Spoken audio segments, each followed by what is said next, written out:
How's it going so far?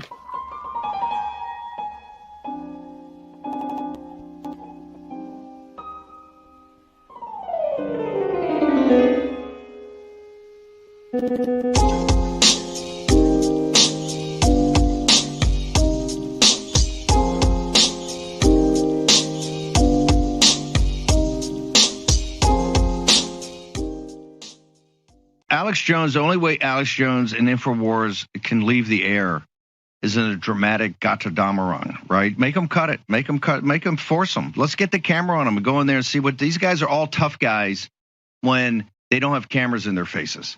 They want to destroy you. They want to destroy the folks at Infowars. They want to take down one of the great brands. And it's, I need to understand, the Onion is the front group that bought it with backing from other sources. But the Onion is going to turn it into a parody site, thinking they can mock us. So they're going to, make fake news and the vitamin supplements that you sell, Alex, and other people sell. They think they're going to be really funny. Let's show how funny it is. Walk in the control room, put the frickin' camera up in their face, and let's get a name, rank, and serial number. Imperial troops going to come in there and think they're going to jackboot what's going on. Let's see the jackboot. Let's see the polish on the jackboot. Let's see the heel of the jackboot. They're nothing but Gestapo. This is the administrative state and the deep state's Gestapo. So they want to do it. Put the freaking camera on them. Let's get their names. Let's get their ranks. Let's put their photos all over the place. They're going to be tough guys. You're going to see they're not so tough. Absolutely. As you said, the hunted were now becoming the hunted. Can you repeat what you said in New York 2 days ago for us?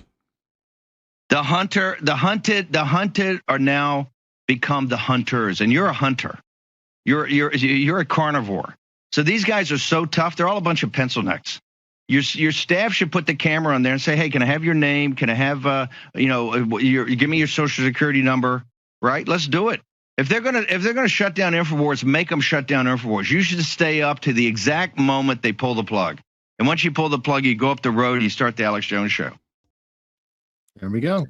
Right on. As I've said before, I feel the closest political allegiance to Steve Bannon of all the different MAGA characters, politically and socially to Bannon. As I said before in other episodes, he was partners with a friend of mine named Jeff Quantinez here out in Hollywood, working on movies and records and TV for many years before he got into this thing. And he ended up with the rerun rights of Seinfeld, Bannon, and people aren't aware of his background in terms of movies and production.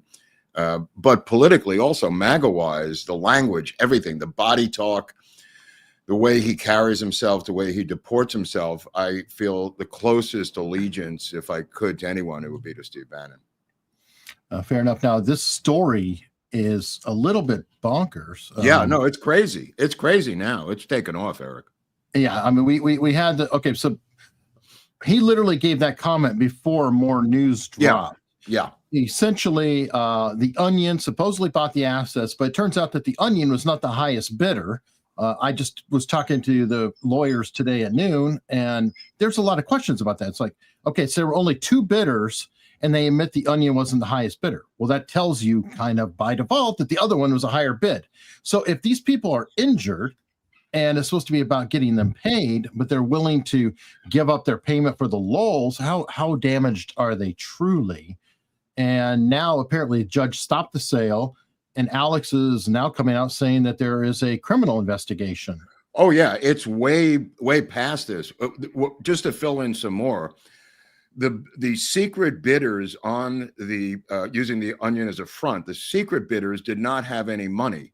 It turns out that they were using credit, Eric, of imaginary profits down the road. They were the only bidders doing this, using fictitious fantasy credits of future earnings of Infowars to buy Infowars. The other bidders did not know this, nor have access to these quote unquote credits to bid on Infowars. There was a front group that was backed by Democrats to do this, and the judge blew the whistle on the entire thing, which is what the criminal thing is now about. This thing has taken off to another dimension. that even Alex Jones did not see coming. And that's before the show. There may be more developments today because it's Friday, but that's where I left off in the storyline. Amazing story. Yeah, it makes me think of Scientology and the Cult Awareness Network. I was part of that. Trying to do that. I was part of that. I remember because I had some people I knew who were inside the forum, and I was trying to deal with getting them out of the forum, that group. And I went to the Cult Awareness Network in New York, and it was all mostly young Orthodox Jews, brainiacs, who were answering the phones. They were sued by Scientology, and Scientology, they didn't have any pockets whatsoever. They were basically volunteers. So it turns out Scientology took over the phones, the banks, the phone numbers, the offices, the desks, and everything else. And 6 months later, we're answering the phone as Scientologists saying, Cult Awareness Network, how can we help you? True story. Amazing pull that they did, but we'll see how this shakes out. I mean, that is it's good news for Alex, though, temporarily. Good news for him. It is. But in fairness, I mean, how the hell would they make money on the damn thing anyway? Because without Alex Jones, Infowars is nothing. It's just a destruction operation. It's got nothing to do with anything else. They literally were using future earnings not as any rational business, but just to say, we're not even going to put up the money to buy the thing to destroy him, Eric. We're just going to allow the judge to approve our bid that we don't have in hand. Just think about that. And they want to bid $12 or $2 billion. I think it was like $12 billion or $2 billion. And they said, well, do you have the money? And they said, yeah, it's based on when we take it over, the future earnings. Imagine going to an auction and saying, I bid $1 million for that painting. And when I sell the painting after you give it to me, I will then pay you for the painting I just bid on. That's what blew the whistle on them through the judge that exposed the fraud. Amazing. Nuts. Well, we'll see. We've got so much news today that we don't have time to even dwell on any of these stories, because are these the picks that you have, Eric, so far? Yeah, this is the 11 of the 24 Senate confirmation required, and then no confirmation required. I didn't see this. This is interesting. So tell me the top people there. Obviously, Tulsi, Zeldin, Kristi Noem. I don't understand this appointment at all. Hegseth, I could kind of live with, I guess. Burgum's all right. What's that? Burgum's okay. Yeah, Burgum's fine. Veteran Affairs, Doug Collins. I always like Doug Collins. Again, the Stefanik thing, I don't understand. This is a waste of a woman who literally took over the 21st Congressional District in upstate New York. It took it out of blue hands, and it was in blue hands for many, many, many years. And now it's going to be up in the air, and a waste to put her in the United Nations. Just my personal opinion. Marco Rubio, I don't understand this at all. Again, pulling a Senate seat for a guy who is sketchy as fuck. I don't get it. I don't understand why he's up on the big board. Ratcliffe, great pick. Zeldin, great. Kristi Noem shot her dog in the face, killed her puppies. I don't get it. It might be something that you said, Eric. What did I say? You said that she was in a relationship with Corey Lewandowski. Oh, Lewandowski. Yeah. Is that? Well, and actually that came up on two-way, kind of in an aside. Yeah. That this better not be for getting contracts for Lewandowski's companies. It may very well be, as a matter of fact. I mean, I don't get why you need this. Anyway, so what's his name? Homan, who is now the border czar. Homan is one of the great picks of all time, because Homan. If you show a picture of Homan, it's right here, bottom, right there. Right. Okay. The Thomas Homan, Homan's father, grandfather, himself, were all New York City police officers going back multiple generations. Homan is a dog of war. He's like a basset hound. He is so dedicated to this job that he said that Trump did not want to make him the head of ICE itself, because it would detract from his job description of dealing with deportations on a mass level, that he would be bogged down, Eric, if he had to deal with the administrative stuff of running ICE. So, which, by the way, that same argument could be made for RFK Jr. Yeah, I agree. So I don't confused by that. Yeah, I'm confused by it too, because this is I just want to finish off on Homan, because Homan said today, there's a couple of things I want to talk about. One is the guy I know, McDonald, who is now sworn in as LAPD chief, nominated by Karen Bass, the Marxist. And I couldn't figure this out until his first act of office was to do a hostage video where he said that he will not cooperate with federal authorities on the mass deportation of our new immigrants who have arrived here, blah, blah, blah. And I realized quickly that that was the quid pro quo to get the job, that they would take this Republican conservative and throw him to the Trump administration wolves if push came to shove, and just wipe their hands of the whole thing if they decide to prosecute someone for obstruction of justice here in Los Angeles. Now, Homan said last night about Karen Bass that if they have more immigrants, illegal aliens here in Los Angeles, he will simply assign more men to catch the illegal aliens. He will not be deterred by local law enforcement. He will not be blocked by local law enforcement, and he will act accordingly if they attempt to block him and his men. He said, she may have a lot of people. I have more people. This was Homan. I mean, dude, I couldn't believe what I was hearing. I mean, I was just overjoyed that he's coming here to do battle. And this guy is this guy's a dog of war. This guy's a dog of war.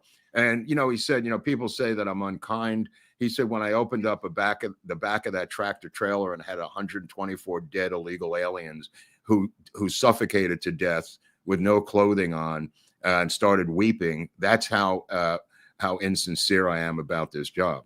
And he said, when I talked to the 9-year-old girl who was RAPED'd by drug cartels before she got here, that's how insincere and unforgiving I am. I mean, this guy's on a mission. This guy's on a mission, Homan, and it's unbelievably great. So yeah, there's that to look forward to. I got to tell you, I'm just getting over the shock of winning. This is too much winning. No, I'm not even half kidding.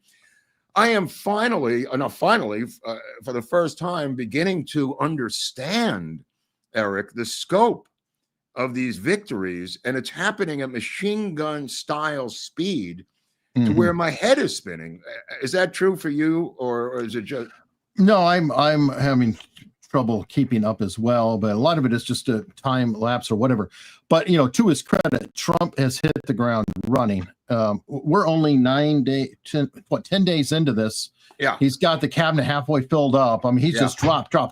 He's machine gunning everything through. Yeah, which I think is good. It's like he's got everybody on their back feet. He's shoving names in there.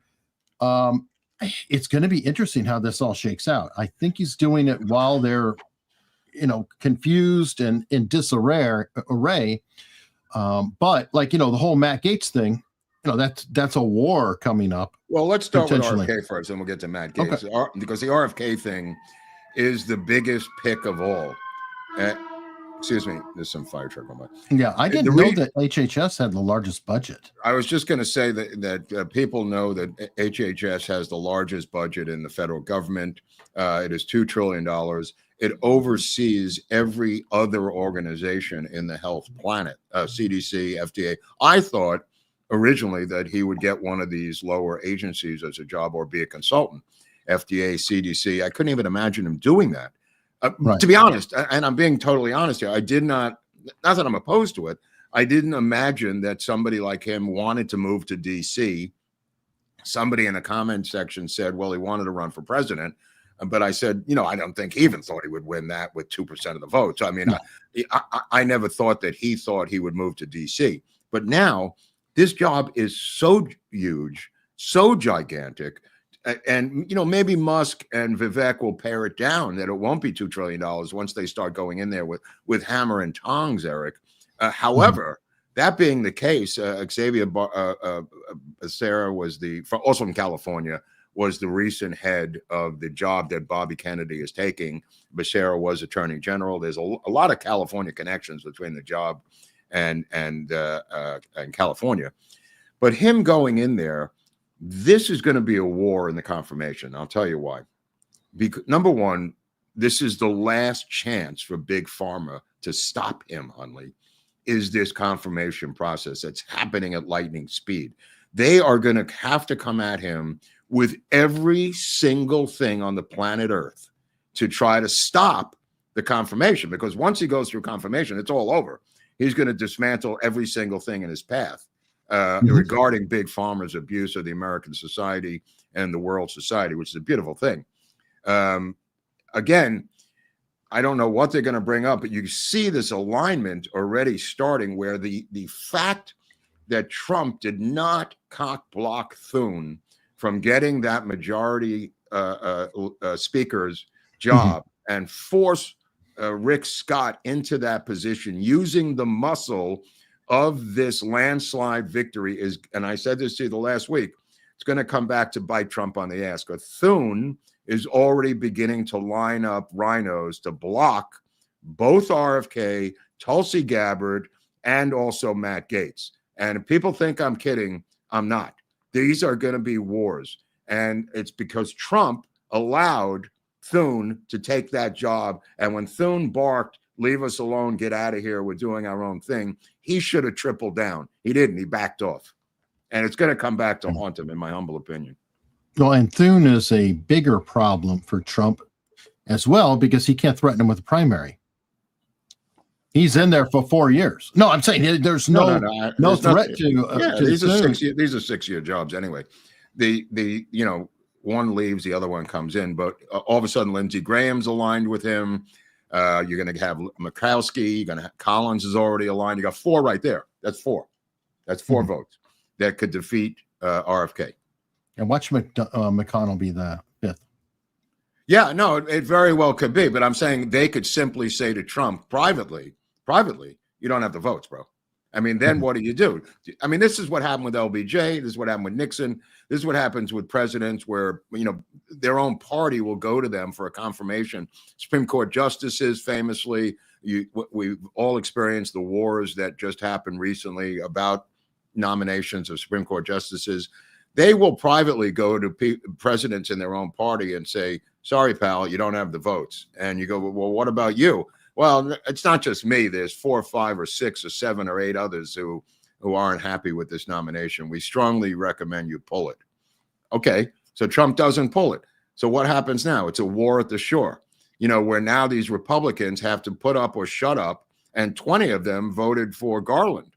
20 of these Republican rhinos put Garland in a position where he destroyed civil rights in the United States, where he unleashed the FBI on the American public. These 20 rhinos are now going to try to cock block Trump's nominations. Mark my word. Very possible. And those who are talking about recess nominations,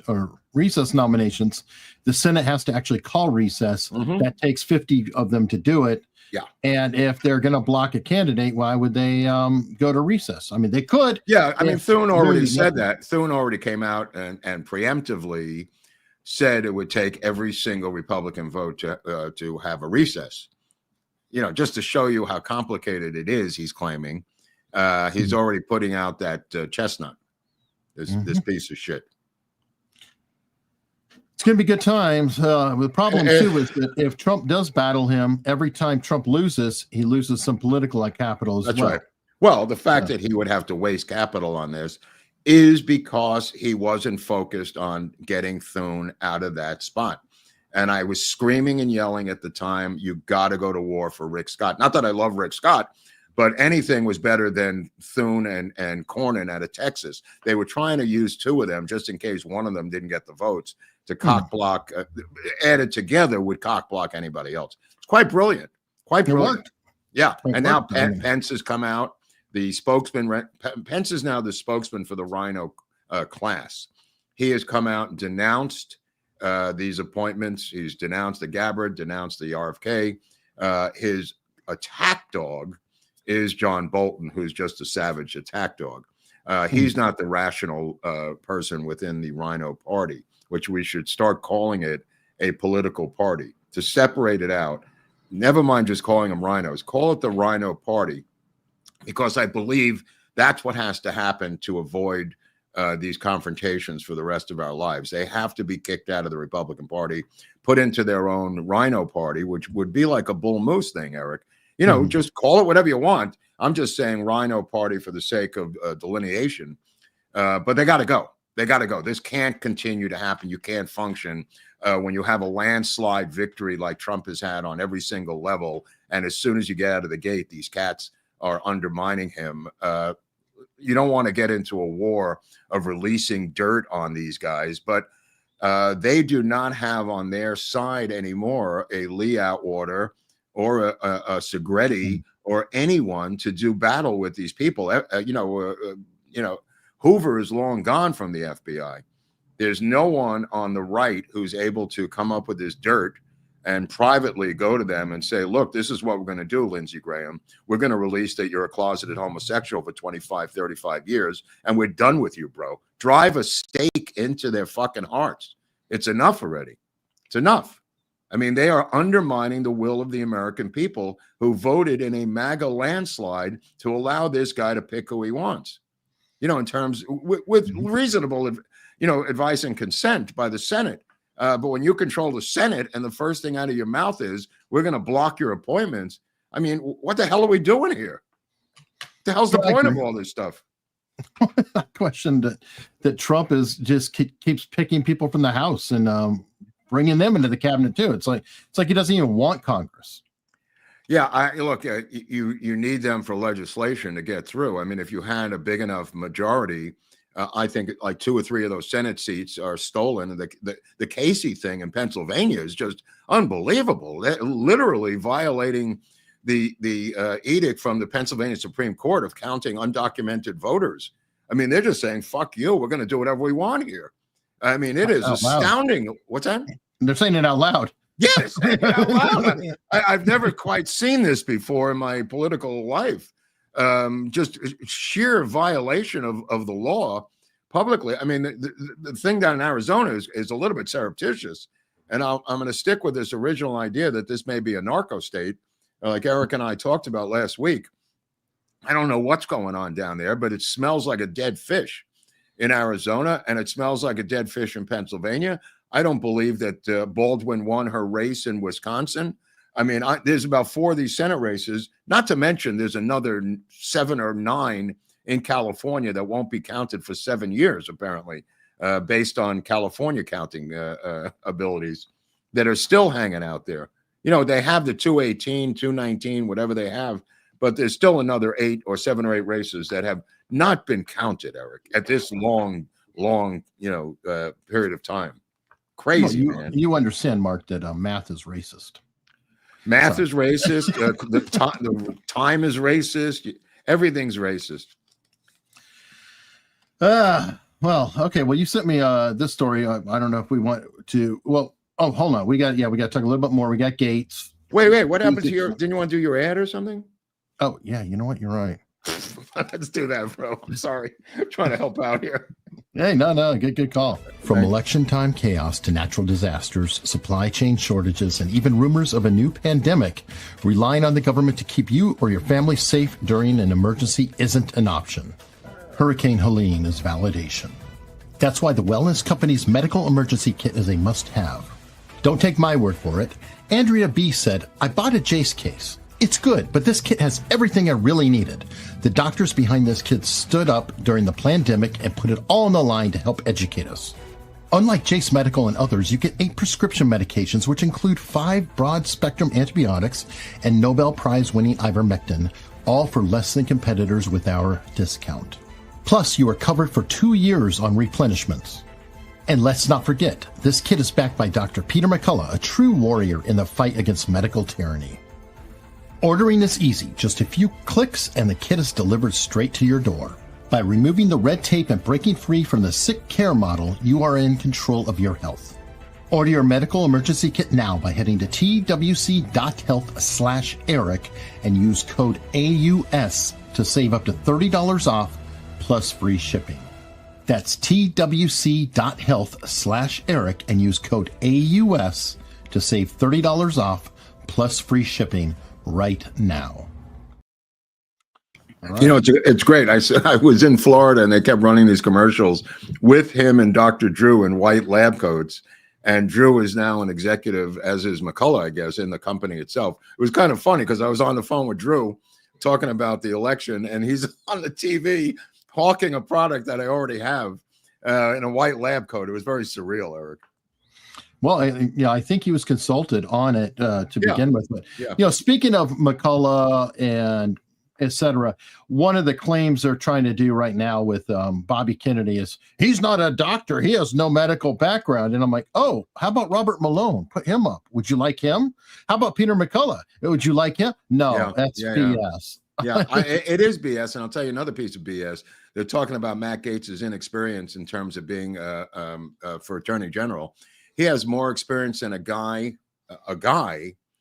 named Robert F. Kennedy. His father went as attorney general, and they named the whole freaking building after him. The Department of Justice building, in case people don't know at home, is named the Robert F. Kennedy building. That's the DOJ. He was only in there for 6 months, had no experience to do it. His father forced it on him and his brother to cover his brother's ass and had to have his back. But he had no experience whatsoever, less than Matt Gaetz. So if they want to go to war about Matt Gaetz's lack of experience, I will counter that with RFK Sr. Well, there's the issue with Matt Gaetz, though, is they're surfacing those old charges, which I do want to point out that the Department of Justice dropped in 2022. I had a huge argument with Nate about that. But yet the House, essentially, whom he got Kevin McCarthy tossed, has the ethics committee that they're dropping today. Now, the speculation is Matt Gaetz resigned, which is weird. I have to say, resigning your House seat does look like he was trying to resign to stop the report from coming out from the ethics committee, which is being leaked any damn way. So you could do anything you want. The report is bullshit, so it doesn't matter what he's doing. It's a politically savvy move. I mean, the guy who knew him is in jail. That's the guy they wanted to flip to get Matt Gaetz. He wouldn't flip and give Matt Gaetz evidence. That guy was convicted, trying to get a shakedown from Matt Gaetz through Matt Gaetz's father for a pardon to get to Matt Gaetz. That guy's in jail. That's the guy the Justice Department tried to flip to get Matt Gaetz, and it didn't work. But why the hell did he resign? You said that was to avoid the report. Yeah. Okay. Well, it's still coming out. It's going to come out in the confirmation hearing. I know it, but I'm saying you're giving too much gravitas to a phony report again, Eric. He is. If he resigned. No, it's not. If he stayed there, they would have released a report today. What difference does it make? Right. So why resign? Why give up the seat? To say fuck you. That's why you do it. He's going to do the job anyway and give up the seat. I mean, the seat, forget about the seat. The seat's gone. The seat's gone. He's giving up the seat to become Attorney General in the United States, which I strongly support. I don't support keep plucking people out of the House or the Senate in general. But if you're going to make him Attorney General, that is unbelievably great. I mean, the seat is kind of safe because that'll be reappointed by DeSantis. There'll be a special election for that. So it's not going to go blue. Let me just be emphatic about the Matt Gaetz seat. That is not a threat to go blue. The one of Stefanik in upstate New York is a real threat to go blue. And I was on with Greg Goodell yesterday talking about a seat out of Alabama that was run by a guy named Jeff Sessions, and it ended up going blue when he became Attorney General of the United States. So I have a long memory on this thing. And I haven't forgotten the Jeff Sessions debacle, not so much about him stabbing Trump in the back, which was a separate debacle. I'm talking about that seat in Alabama going blue. Which, by the way, was considered a safe seat. That's why I'm bringing it up. Yeah. So, Matt Gaetz better be a safe seat. We'll see. I know that it's a very, very from what I understand, Matt Gaetz' seat is kind of like the AOC seat in New York in reverse. Yeah. But still. By the way, I think he could get it back if he's not confirmed. Oh, that'd be weird. Oh, here, can you point me back to my old seat? Yeah. I'm just saying it is very unusual that nobody else is resigning their seat to go get confirmed. You're giving too much weight to this, Eric. You're giving far too much weight to it. You're giving fuel to the fire. There is no fire here. This is a phony bullshit report that they're trying to undermine Matt Gaetz. They're going to amplify this. This would have come out anyway, regardless of whether it's a report or no report. They were going to weaponize this in his confirmation hearing, regardless of report or resignation or anything else. And so that's where I'm pushing back on you, because you say, "Oh, I'm putting too much weight." No, he is. As soon as he resigned, it looks like he did it. He is not. He's saying, "Fuck you. I'm going to be attorney general as soon as possible." I agree with him. I mean, it's Russiagate all over again on a miniature scale. Well, anyway, the report's going to come out. It's a bullshit report. The sex charges are bullshit. Remember that guy in the wheelchair, Matt Caulfield? Madison Caulfield, I think, or something like that. Caulfield, yeah, who went to one of these initial parties, and it was just filled with hookers and coke, and he came out and talked about it. And then they turned around and said, "Oh, no. He was the one with hookers and coke. The new congressman himself in a wheelchair. He was the one doing it." And they tried to destroy him, and he eventually bailed out, because he saw how corrupt it was, Eric. Right. I don't know. I mean, this is going to be a battle royale, and it's going to be interesting to watch on all levels, not just the Matt Gaetz, but the Tulsi Gabbard one, Eric. I mean, you've got every sitting or former CIA official coming out. Who was it? John Brennan came out this morning. Brennan, yes. He came out from his communist vote to say, hey. Can you think of the irony here? Brennan likes to lay the same bullshit story on Tulsi that, she supported Russia over Syria. Kind of funny that the guy who voted for a Communist Party of the United States is going to yell Russia. I'm very confused by Brennan. It is confusing. Brennan's very confusing. I mean, absolutely brilliant hatchet man. He voted for the Communist Party candidate and his running mate, Angela Davis, probably a crazier ticket than me and Timothy Leary for the Peace and Freedom Party in 1992.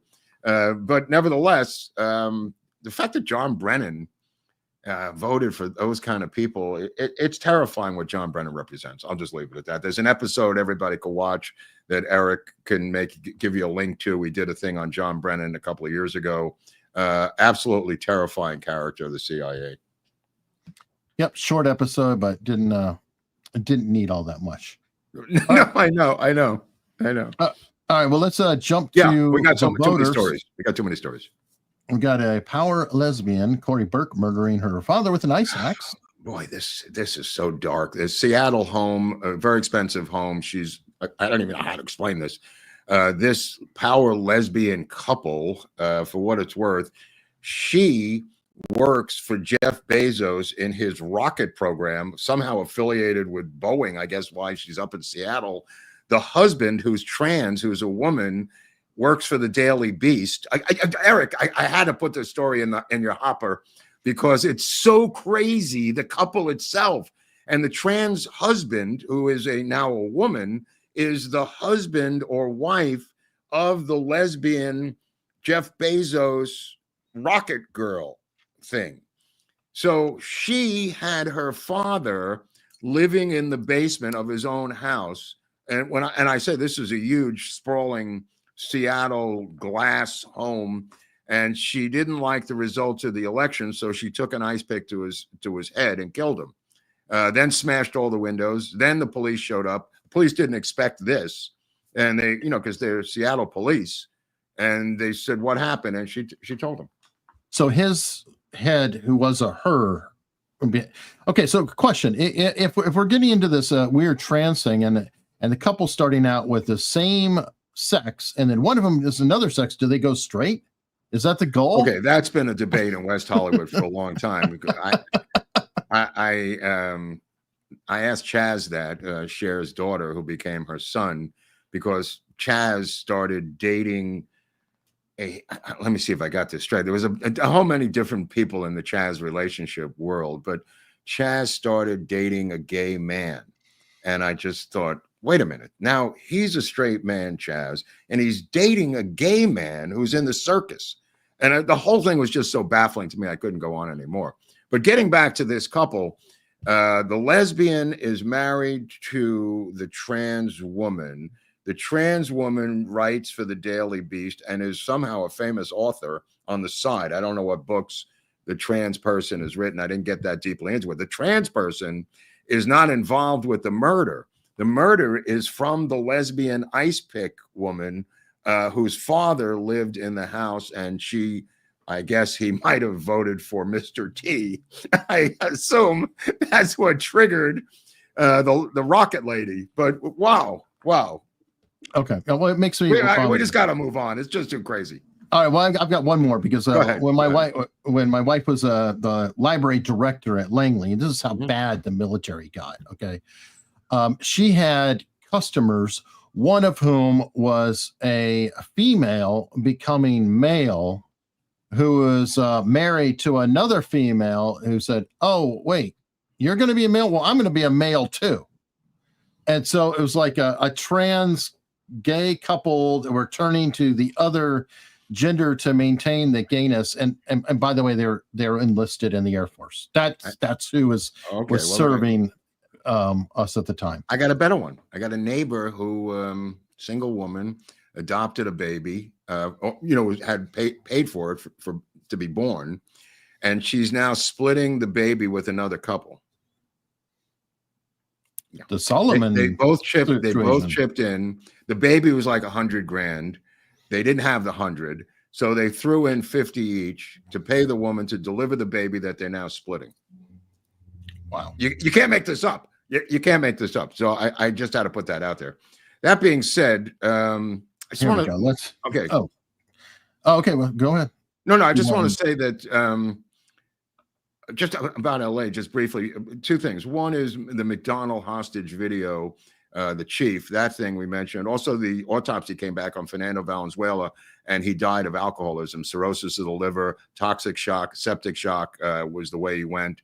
And just a sad day that somebody in this day and age has to die from alcoholism. It's so dark I can't even talk about it, because one of the great Dodger pitchers of all time. A lot of addiction in sports. He retired and just drank himself to death, essentially.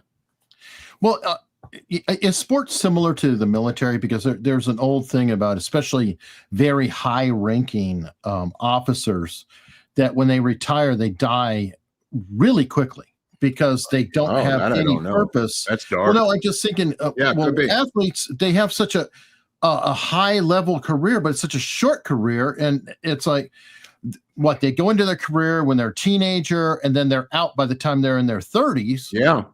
And so now they've got 30 years of obscurity or something. They made him the Spanish announcer, so he did have a job. He was Jaime Herrin was the other guy who was a Hall of Fame Latin announcer for the Dodgers. But Fernando, they phased him in, so he was doing stuff. He wasn't just in his room drinking, but apparently he just drank himself to death, and people inside knew it, which is even darker. So I just wanted to put that out there. Thanks. Okay. Well, I was going to say that when you have like the highest level and all this glory, and then it's like, okay, you're done. Yeah. Goodbye. Yeah. Have a nice day. And he was like that because he started at 15. He started at 16 years of age out of Mexico, and rockets of stardom. Let me put it that way. Speaking of another Latina, AOC has quietly removed her she, he, or she, hers from pronouns. Her website pronouns. Eric, did you notice that? Yeah. I had it on the. What is going on? Why did she do that? Probably seeing the writing on the wall. I think you're going to start seeing her, in my opinion, sliding down the Fetterman path. Oh, interesting. Fetterman's the leader of that movement, isn't he? Except for Polis out of Colorado now, Eric. Governor Polis, he's all of a sudden as leaning red. Yep. Fetterman, though. Fetterman had the best comment about Matt Gaetz when he said that it's God level trolling. Yeah, that was a good line. So, but yeah, I think the AOC is quietly trying to shift the narrative and slink to the side. As I said, James Carville was just railing at everybody for what the hell's going on. And she's the future. She's young. Well, she's got a lot of time. Mark Elias is getting their money's worth out of Mark Elias down in Pennsylvania with his Bob Casey thing. They're going to war over this one Senate seat. And it's brilliant on so many different chess levels because it's distracting everyone from the stolen one in Arizona, the stolen one in Wisconsin, and possibly the stolen one in another state, because they're all focused on Pennsylvania now. All the RNC lawyers had to run to where the wall was being breached. So they're all tied up in this phony Casey thing now. It might be just a brilliant diversion on the part of Mark Elias. Yeah, that'd be slick, especially if they feel like, hey, we prevailed and McCormick wins. Yeah, but we got the other two through. We got the other two through and nobody noticed because they were so busy weaponizing RNC lawyers to stop this stupid attempt at stealing Pennsylvania. Yeah, I totally agree. All right. Here's one of the stories. CIA official with the top security clearance charged for leaking highly classified docs about Israel's plans to strike Iran. Yeah, I mean, we remember when it happened, there was a rumor that CIA had leaked Iran's the attack by the Israelis, the counterattack, and they've arrested this guy, obviously affiliated with Iran. I guess he might have been Iranian within the CIA. Look, whoever takes over this organization, who is in charge now? Not Kash Patel. Who's getting this job, Eric, as head of CIA? Ratcliffe. Okay, well, Ratcliffe, I trust. He's got to go in there and just decimate the place. He's got to just decimate the entire organization and get out the top leadership and everybody else. Yeah, that's what he's got to hit is all the deputies, and that's something that people are not watching as strongly. Like Matt Gaetz was put up for attorney general, but I forgot the names. But there's a couple deputies, like a deputy attorney general that was slid in, and that was a major lawyer who helped Trump out along the way, and really, really solid. And that could be another way to get it, right? Like, let's say it does come to a recess appointment or whatever. If you could get the deputies in place, and the top guy gets knocked out, well, then the deputy might slide right in and you still get what you want. Well, I hope he's got some backup choices. I was just looking at, there was one guy I wanted to mention from this group, and it was a guy named Stephen Witkoff.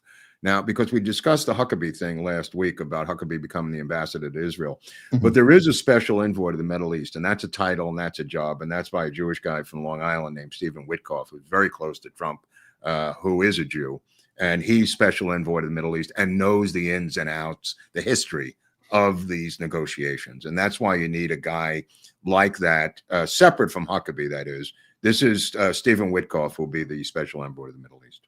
I want to point out, somebody sent me some information about Huckabee, though, that Huckabee has a relationship with Israel similar to Waltz with the CCP. Apparently, he's been there over 100 times, leading tours, as close friends or, close to Netanyahu himself.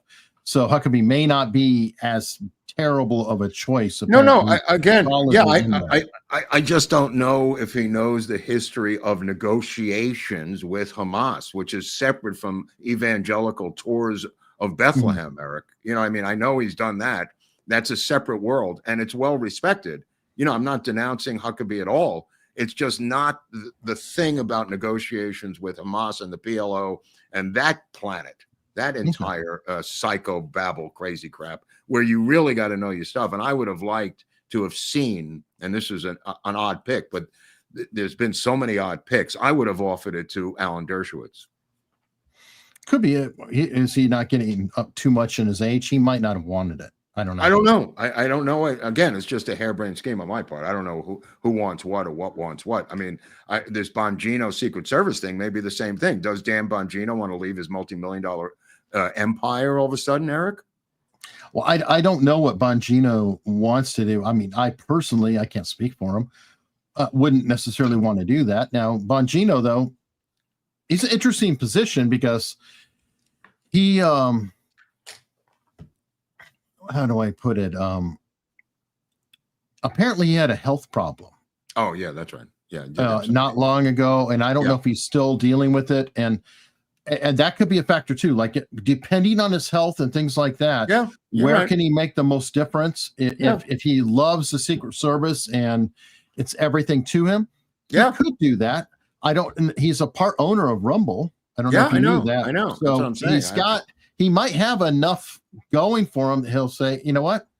I can do this job. I don't necessarily need it. I've got enough money on hand to care for my family. Yeah. He'd get some great government insurance to help his health. I know that Bannon doesn't want a job. He said he's not interested. He wants to do the war room thing.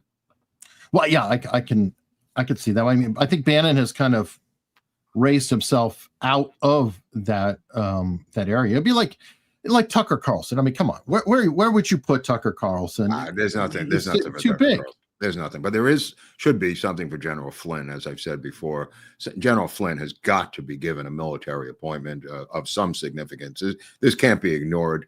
And Peter Navarro has to be made whole. I think that various people have got to be offered positions either in a kitchen cabinet or a legitimate job so they can make themselves whole again, politically, financially, spiritually, every single way.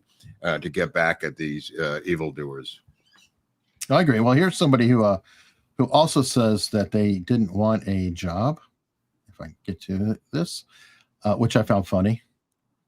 Nikki Haley claims that she was offered a job. No, I don't want anything. No, I don't want it. I'm like, you know who also said that? Jamie Dimon.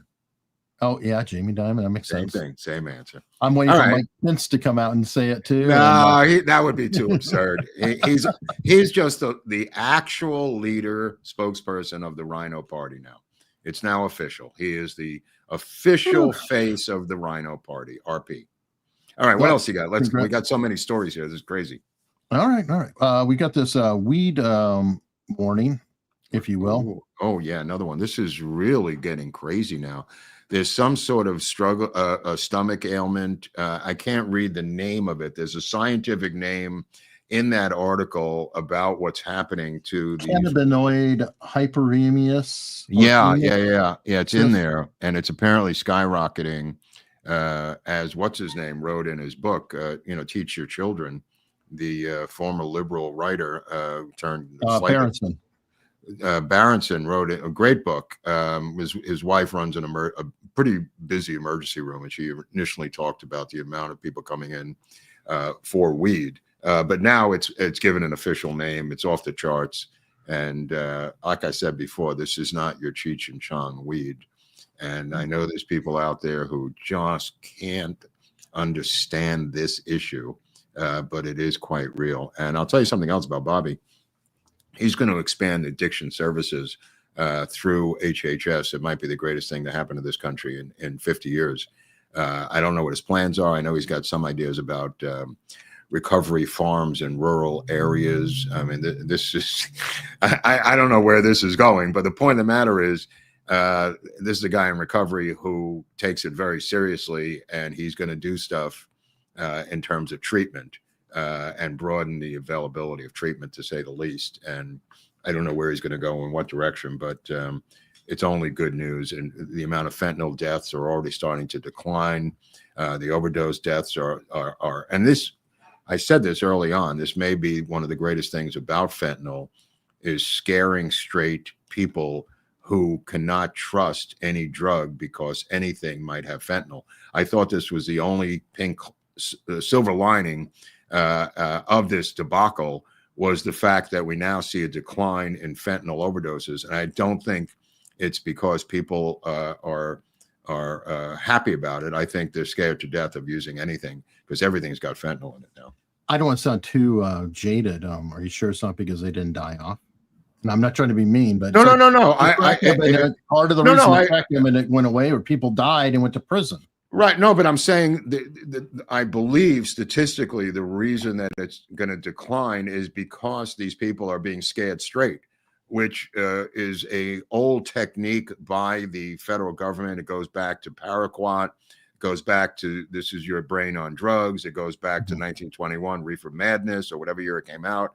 This is an old technique. But this technique here is kind of like grassroots because the government wasn't, commercializing it. I think people are now voting with their feet and saying, I'm terrified of taking Xanax because it may have fentanyl in it. And I said this 2 years ago, and this is the first decline, is why I'm mentioning it again, in overdose deaths.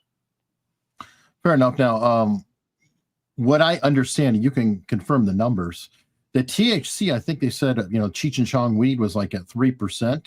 and it's now up to like 13 to 20% or some. I think it's even higher than high that. number. And if you take edibles, you don't know what batch of edibles has the most THC because it's mixed in a vat. The THC the edibles are mixed in a vat, and some edibles are stronger than others, and there's no labeling for the amount of each edible within a product. He's right about that. The numbers are off the charts. So the edibles are erratic at best, and that's leading to a lot of emergency room visits because of the edibles with older people. But now the young people are having this bizarre stomach ailment from cannabis. I've also read or heard that there's a lot of older people who are getting harmed because they don't understand how to control it, and they buy like, hey, one hash brownie, why not two? Or okay, that's what I was just saying. The edibles that they buy, if they're gummies or anything else, are not evenly distributed in terms of the amount of THC in each edible. It says how much on the bag, but in reality, it's just not true. So a lot of people are eating one or two or three and ending up in an emergency room because it was far more than they wanted to eat in terms of total consumption of THC. Amazing. Well, speaking of THC, apparently that was one of the negotiating things that Kamala was doing with Joe Rogan. Oh, wow. Interesting. One of the conditions, if she was to be doing an interview with Rogan, is that no marijuana legalization talk for her. Wow. Boy, this was a stealth candidacy. By the way, LA Times took a poll yesterday, massive polling that they didn't release, but they said they were going to release. She is the #1 candidate of choice to be the next governor of the state of California. Mm-hmm. As reported on this channel about 6 months ago, or maybe 3 months ago. I'll take that back. A little bit earlier, we reported that. Now, that being said, I don't know if she's going to run, but if she does run, she could walk into the governor's mansion in Sacramento and be the governor of a 40 million person country called California, like Nixon attempted to do in 1962, which he didn't pull it off. He lost to Brown's father in 1962, and then went into the wilderness for 6 years doing what he was doing. So I don't know what she's going to do politically, but people are now urging her, as I thought they would, to unfortunately run for governor of California. Just when you thought things were going good here, they've ousted the mayor of Oakland. They've ousted the mayor of San Francisco. They've ousted the DA of Los Angeles. They've ousted the DA of Oakland. This is the red state. The red aspects of the state of California have expanded since 2020 exponentially. There's 75% vote for Prop 36 on the ballot initiative. This election day is probably the largest vote ever recorded for a ballot to recriminalize crimes in California that were decriminalized under George Gascon. And Hochman, our former guest, will be taking the DA's office here December 2nd. So it's literally 2 weeks away that Hochman will be the new district attorney of Los Angeles. Is he going to toss the Menendez? He said he's going to have to look at it. He said, I haven't looked at the case, so he didn't say one way or the other. He said, I'm going to have to take a look at the case. But I mean, the thing was already given to a judge by Gascon. So it's out of the office's hands and into the court, if that makes any sense, Eric. Okay. I have one question. Is there, and I'm sure that you'll tell me I'm stupid to even ask, but is there a rhino a la Schwarzenegger who actually could potentially run against her? Is there anybody out there? It's a big they state. Are thinking, and I've heard this from others, that it might be Nate Hochman, that he's not going to stay as DA, that he wants to move up the political ladder, and he wants to turn this around here and go up the ladder. And if it's up that ladder, it may be the governor of California. Because he did run. He ran against Newsom. He ran before and lost in the recall. So it may be that he could either run for Attorney General of California or governor against her. And he would be that guy. I mean, there's a guy who endorsed her. So I mean, it would kind of be awkward, but nevertheless, he's still a Republican from Beverly Hills. Ish.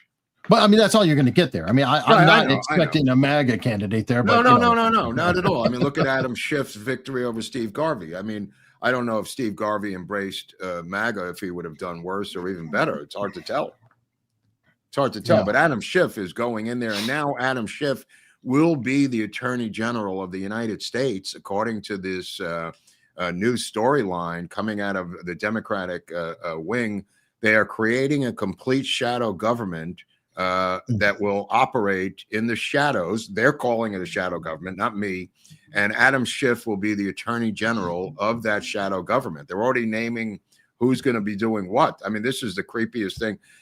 This is not deep. Somebody said, there's always been a shadow government. I'm not talking about that. They're actually saying it out loud and picking people for each position, Eric. That's relatively a new idea. And it's like, to what end?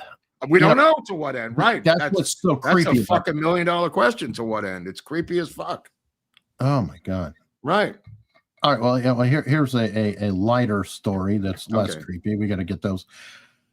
Oh, Rachel Zegler, the stupid idiot from Disney who mouths off every time she gets a chance, trying to single-handedly destroy the Snow White franchise.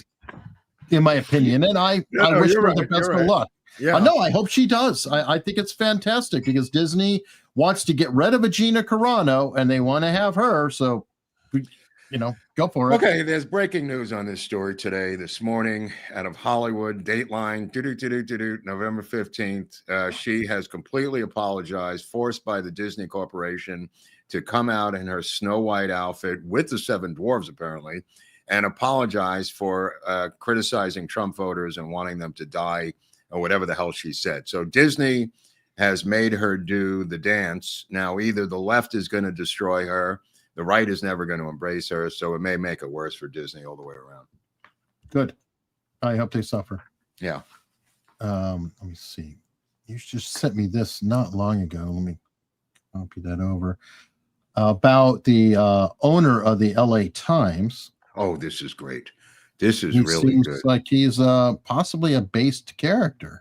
Yeah. What is a based character? What does that mean? This thing is good. Based is somebody who is level-headed, down to earth.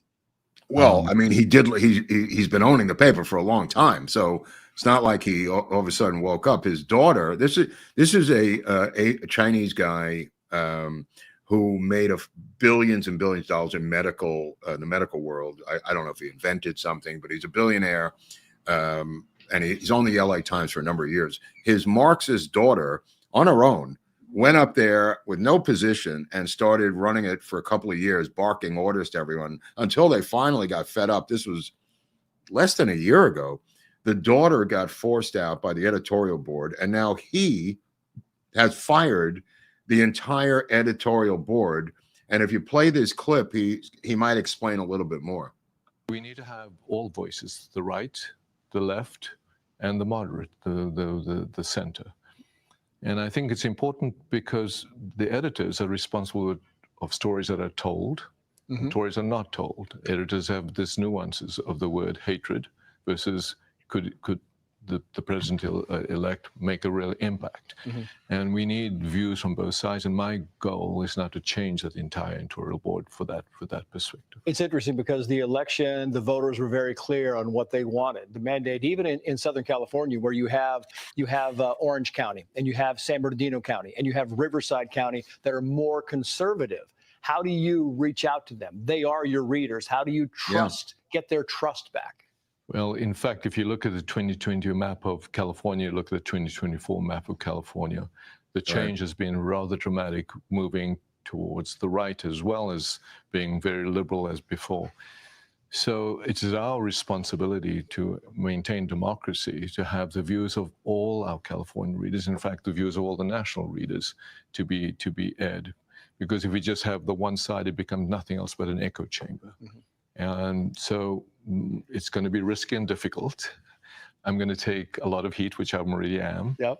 But, I come from the position that really it's important for all voices to be heard.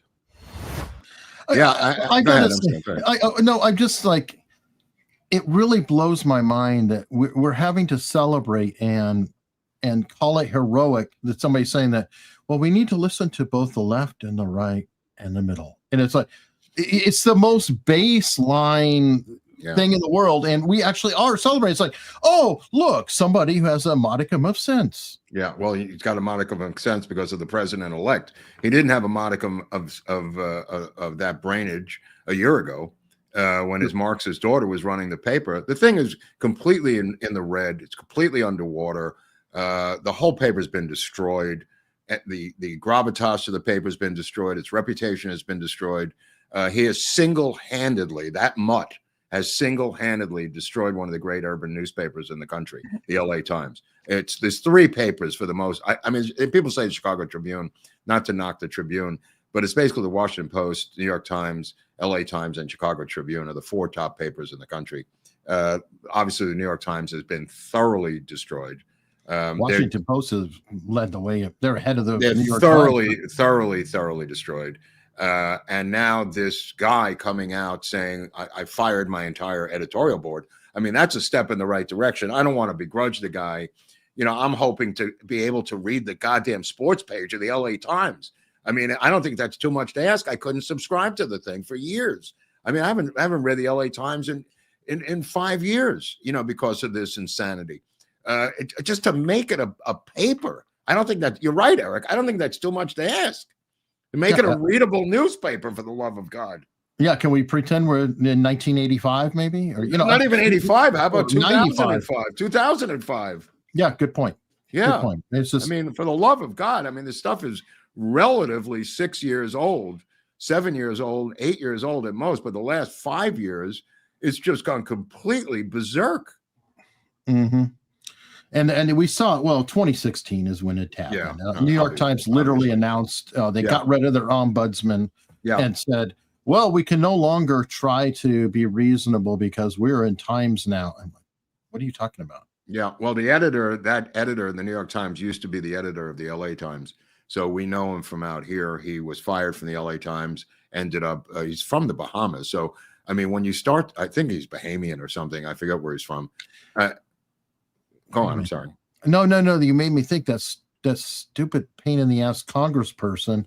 Yeah. Stacey, what's her nose? Is she Bahamas or U.S. Virgin? You know, the one that's always up there causing problems. I think she's U.S. Virgin Islands or something. Okay, it's like similar to the Bahamas. Yeah. It's like not even a legitimate seat. Yeah. But being obnoxious. Sorry, you just made me think. Well, no, I mean, speaking of the legitimate seat, I mean, him moving and dismantling the Department of Education may be bigger than Bobby Kennedy taking over HHS. I mean, to dismantle an established department like this, which, by the way, was not created in 1779. It was created in 1979 for people who don't know American history under Jimmy Carter. Reagan tried to dismantle it a year later, then got busy doing some other shit. But this cancer has grown into where they take your tax money to this building and then sit on it, forcing the nation's schools to dance to their tune to get your tax money to these same schools. I mean, think about how crazy that is. And that means Title IX reversals. That means woke policies. That means DEI. Everything that has been implemented in a school in Des Moines, Iowa, is because your tax money goes to the Department of Education and they make the schools dance for their own money. That's insane. That's freaking insane. Yeah.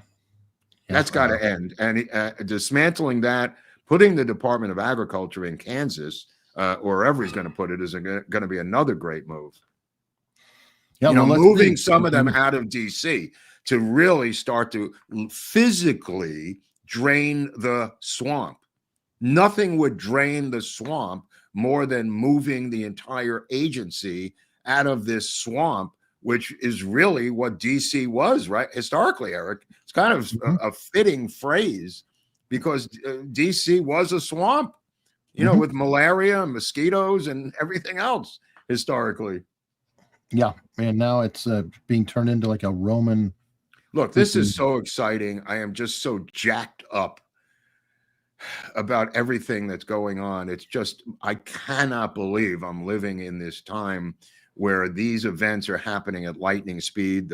I'm just wrapping my mind around that we won the election, for Christ's sakes. I mean, I'm still, recovering from that idea. And now for Trump to move at such lightning speed with these radical nominations, and I mean radical in a good way, is just so much winning that I can't believe it. I really can't. It is overwhelmingly so positive that even in California, this stuff is happening. I never saw that coming.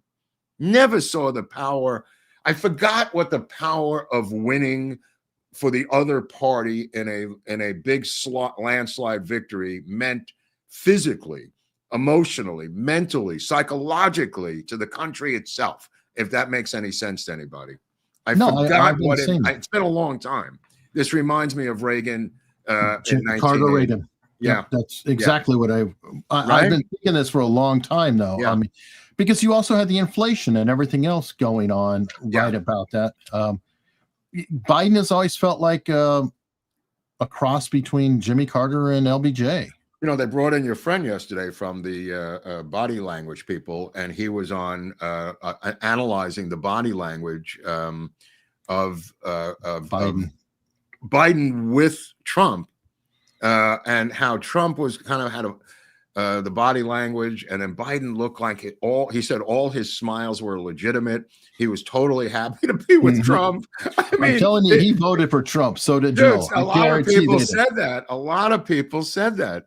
I've been saying that. Absolutely. Wow. That was we don't know. We'll I've never seen Joe Biden happier. That's what ever. What's his name? Peter, I forget, with the glasses. Scott Rouse. He was the one doing. He's been on with Greg Kelly a bunch lately. Yeah, Scott and Greg will also go on there. Greg Hartley. Right. I've seen him on too. I've seen them both on. Yeah, but last night was Rouse. Yeah, it was very cool. And then the wife shows up, and both of them are smiling like the cat ate the canary. Both of them. Like she doesn't like Kamala Harris and snubbed her at this event. Apparently, they didn't even look at each other the other day. Yeah, I played the footage on Tuesday. Right. Oh, okay. She didn't even look at it.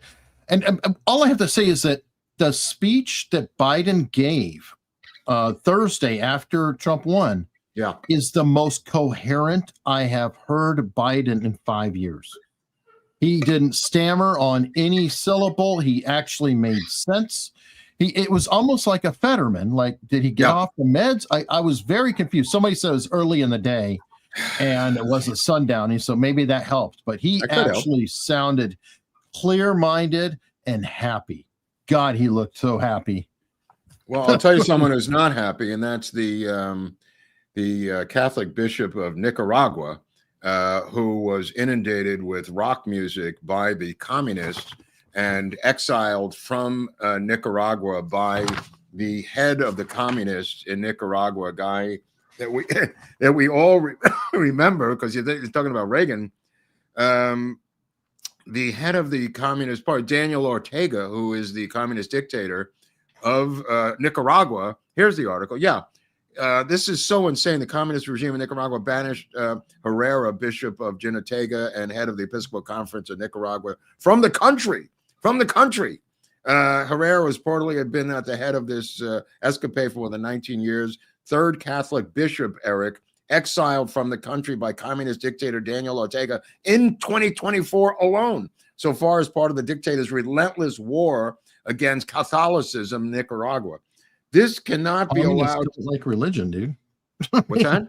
Communists don't like religion. No, but I'm saying this is right here at our border, and we're obviously we don't have a border with Nicaragua, but I'm saying it's right here in our sphere of influence. Hemisphere, in our hemisphere and sphere of influence in Central America. That something's got to give when Trump gets in here. Somebody's, this has got to be part of his wheelhouse. There's a woman in Mexico now who is the president of Mexico, claiming she's not going to cooperate with Trump on these deportations. And somebody said to her, honey, you better change your tune because this guy's coming for you if you're not willing to cooperate with Trump. Look out for your trade agreements because he is going to mow her down, which is kind of interesting. But this story it really caught my eye because even the Vatican is putting out a statement now about it, how crazy this is. But yeah, exiled. In January, the Ortega banished Monsignor Rolando Alvarez, the bishop of Matacapa. He was a critic of the Nicaraguan communist regime, Eric. He was imprisoned in 2022 by Ortega. Nobody knows this stuff is going on down there. Nobody knows. He is running a complete communist regime down there, Daniel Ortega, and people will remember him from the Reagan era. Is the reason I brought up Reagan and Daniel Ortega. How long has he been in power down there? Because he was in and out of power. Taken, all the attention to. Right, that's what I'm saying. This thing's been under the radar. Ortega's been in power for years down there, and is now so confident that he's throwing out people from the religious conservative movement down there. Wow. Oh, amazing. I mean, Trump has got to do something with Nicaragua once you get in there. But one of the real things he's got to do is save the United Kingdom from itself. I mean, this story, the UK experiences greatest surge of permanent migrant arrivals of any developed nation in the world. Only the United States has more than the UK now. This is crazy. I thought Brexit put a stop to some of that. No, that new guy came in and said, fuck Brexit. The number of permanent migrants traveling to the UK soared by over 50% in the last year, Eric, and now takes more migrants a year than any other high-income country on the earth except the United States. Wow. They are burying what we know as England and the United Kingdom. They are burying it as fast as possible. And Trump has got to do something to save the UK from its own leftist leaders who are killing these people over there. And I mean, killing them politically. The conservative fans of this show, and we have apparently quite a few of them that contact us on a regular basis. I mean, I have called for some sort of gunboat diplomacy here to deal with the UK, deal with Australia, and to deal with this mutt to the north, who's Fidel Castro's son, and make their economic lives uncomfortable up there. I don't mean we're going to militarily attack them, but I mean, you can do it. They could do it immediately just by opening the spigots here and saying, "Hey, we don't need your oil, Canada. We don't need your oil, Mexico," and that'll just crush them. Well, I think Stephen Miller is well aware of this. He's going to be, deputy policy advisor to Trump, and Miller is well aware. He specializes in immigration. I'm a big fan of Miller's. He's a hard-nosed son of a bitch. And I believe he may help the people of England, help the conservative people of Canada, and help the conservative people of Australia. Do you know where Miller came from? Or Santa Monica. Yeah, right here. He's a Jew from Santa Monica.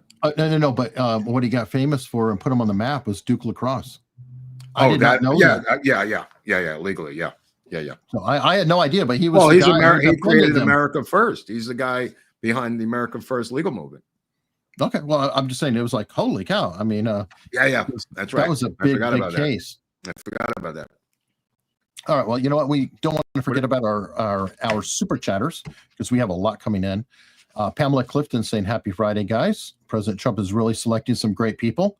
And in general, I'd say we're happy. We may not, maybe uncomfortable with Rubio or different things, but that overall. There are reasons that someone went through, and I think behind the scenes, Rubio may have been more supportive. I do think that, what probably helped Rubio more than anything. Do you remember when DeSantis? Hold on, just leave that up there because I wanted to go on that. Talk about that after you're done. The last super chat. I'm sorry. Great, I already took it out. Well, this guy was because I wanted to thank the guy for saying that because Barnes agrees with me on this Susie Wiles thing. These picks, they're acknowledged to be Susie Wiles picks for better or for worse. This is where Rubio came from. This is where the Noam came from. This is Susie Wiles, people. Whether you think this is appropriate, whether you like it or not. This is where these are coming from, and Barnes warned, and I'm praying for Barnes getting out of the hospital today. He is out. He's home. Okay, so and I hope he recovers. We should all pray for Barnes to recover. I'm sure he's beat up like shit, to come out of the emergency room after a bunch of days. So pray for Robert to get well at home. But he warned us about Susie Wiles a couple of months ago, and I didn't know who she was. And I began to look into it. And that super chatter, whoever put up the $5, thank you, because that was a very relevant comment. Thanks. Okay. What I was going to say, and this ties into Susie Wiles as well. Remember when DeSantis was the flavor of the day and was going to be the president and all that? Rubio went and endorsed Trump right away. And that kind of loyalty, it comes in now. Susie Wiles also was DeSantis's campaign manager that got him elected as governor. Yeah. She went to the Trump team to screw over DeSantis. And when DeSantis dropped out, she put out a tweet that said goodbye and then deleted it. I agree with you, but these are all 5 minutes ago politically. These are 5 minutes ago, these events. You know what I mean? This is not like somebody who is in the Trump organization for 30 years and is loyal to Trump, like his CEO who's still in Rikers Island in jail because of lawfare. These are people who have come into his orbit literally in the past year or two. You know what I'm saying? This is not long-term relationships, and it's the problem of Trump. He does this thing all the time, for good or bad. Well, Trump is very controlling access is probably the best thing because he's very impulsive. I think, like if you're in front of him and you're impressing him at the time, then he's just like, go. He gets the good with the bad. There's nothing. I'm not complaining. I'm just trying to point out, getting in the weeds about this stuff, because that's what we're trying to do here. It is what it is. I mean, we're winning a lot. But obviously there are people in these picks that are just boggle the mind, as to how these picks are being made on a couple of them. The Kristi Noem thing, I don't get it. Who needs Kristi Noem, for Christ's sakes? Yeah, giving her a position is just which one. I mean she wouldn't even sign the bill to ban transgender athletes from women's sports, for Christ's sakes. Now I'm supposed to embrace Kristi Noem as the head of Homeland Security? Oh, come on. Give me a break. And that is I got a long memory. I got a long political memory. I just don't forget things that people do and say, well, now it's now. I don't care. That was then. This is now. My brain doesn't work like that.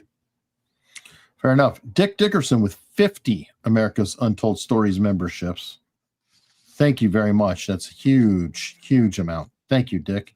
And then Dick also wanted to point out, renew the free memberships I give you, deadbeats, and subscribe. Yeah, thank you. That's even more important. That was very funny. That's very funny. Thank you. Yeah, but it does help. And everybody, thank you very much. We've got Basil Bashkov. Have you heard anything regarding MI6 hiring Rent-A-Mob for January 6th? MI6 hiring Rent-A-Mob. You mean MI6 from England hiring, being involved? Look, I have been a complete denouncer of MI6 my entire life. I believe they have meddled in American politics for so long and have puppet mastered us, whether intentionally or unintentionally on our part, naively. We have been manipulated by them for over 50 years. Everybody points to the Mossad. It's a bullshit story. It's MI6, people. That's the one that has made us go to war. That's the one that forced us into Afghanistan. That's the one that forced us into Iraq. It's MI6. They have no military in England. They invent nothing. They do nothing. They survive by manipulating the United States, for better or for worse, into getting involved in the fucking Ukraine mess and historically a lot of other crap. So Basil might be rough. I haven't heard anything about this. I wouldn't put it past MI6 in a heartbeat. Well, they helped create the CIA. Yeah. Basil Bashkov. Sessions backstabbed Trump from the get, just like Thunwell.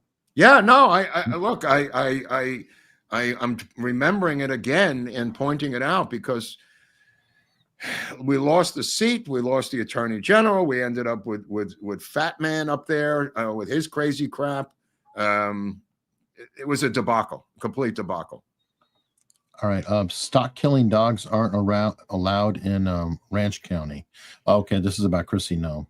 Stock killing dogs aren't allowed. Apparently, the dogs killed, some of the chickens, and I get all that. The problem with Kristi Noem is that she celebrated it and made such a big deal out of it. You're missing the point. You're missing the point, Rancher Joe. That's not what we're talking about. We're not talking about dogs. We do understand that. Yeah. We're not talking about the rights of dogs, but it's a little much to put in your memoir. All right. Andrew Ho says the Gaetz resignation is Trump 4D chess move. If the Senate rejects him, they will approve Rubio. DeSantis appoints replacement senator. He will appoint Gaetz. I've heard that before. I don't Yeah. believe it's a move.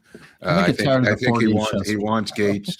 Wants Gaetz to be the attorney general, and I I agree do with too. him. And we all do. And I did not see this pick coming.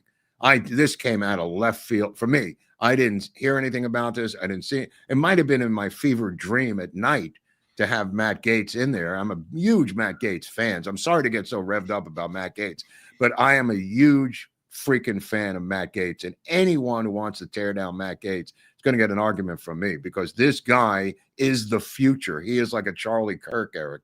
You know what I mean? These people are young enough to be around for decades, and that's why they're a threat to the deep state. They're not going after Matt Gaetz because they don't like him. They're going after him because he's a threat to their power base. 100%. Well, I do feel that Matt Gaetz was picked by Trump, most importantly, because Matt Gaetz, I think, feels persecuted by the Department of Justice. Yeah. Trump feels persecuted by the Department of Justice. So who are you going to pick when you've been betrayed by two attorney generals? Yeah. If you pick the guy who was also persecuted, so even if he's not going to work for you, he hates the department enough that it's a win-win. You know, the enemy of my enemy is my friend, but he also happens to like Matt Gaetz as well. One of the strongest backers of Trump the entire time he was on TV, backing the J6ers from day fucking one. He backed Trump through every single attack. He deserves this. Right. Now, I wanted to point this out. This is the Federalist from 2 years ago, well, 22, so just over 2 years ago, talking about how he was sidelined at a crucial point. That was the point of those charges. Yeah. But why I'm bringing this up is the co-founder of the Federalist is one of the people who's railing about Matt Gaetz. And who is the spouse to the co-founder of the Federalist? Who? Meghan McCain. Oh, yeah. Absolutely. Meghan McCain came out and started taunting Carrie Lake in Arizona this week on social media. I mean, this thing is out of control. These rhinos have got to be removed from the Republican Party. And that could be membership. I don't care how you do it. You got to drive a stake through these people. You cannot have them in this party any longer. Their one role right now for 4 years is to undermine Donald Trump. Think about that. I don't mind the Democrats doing it. That's their job. That's their job. That's legal and that's accurate and it's moral.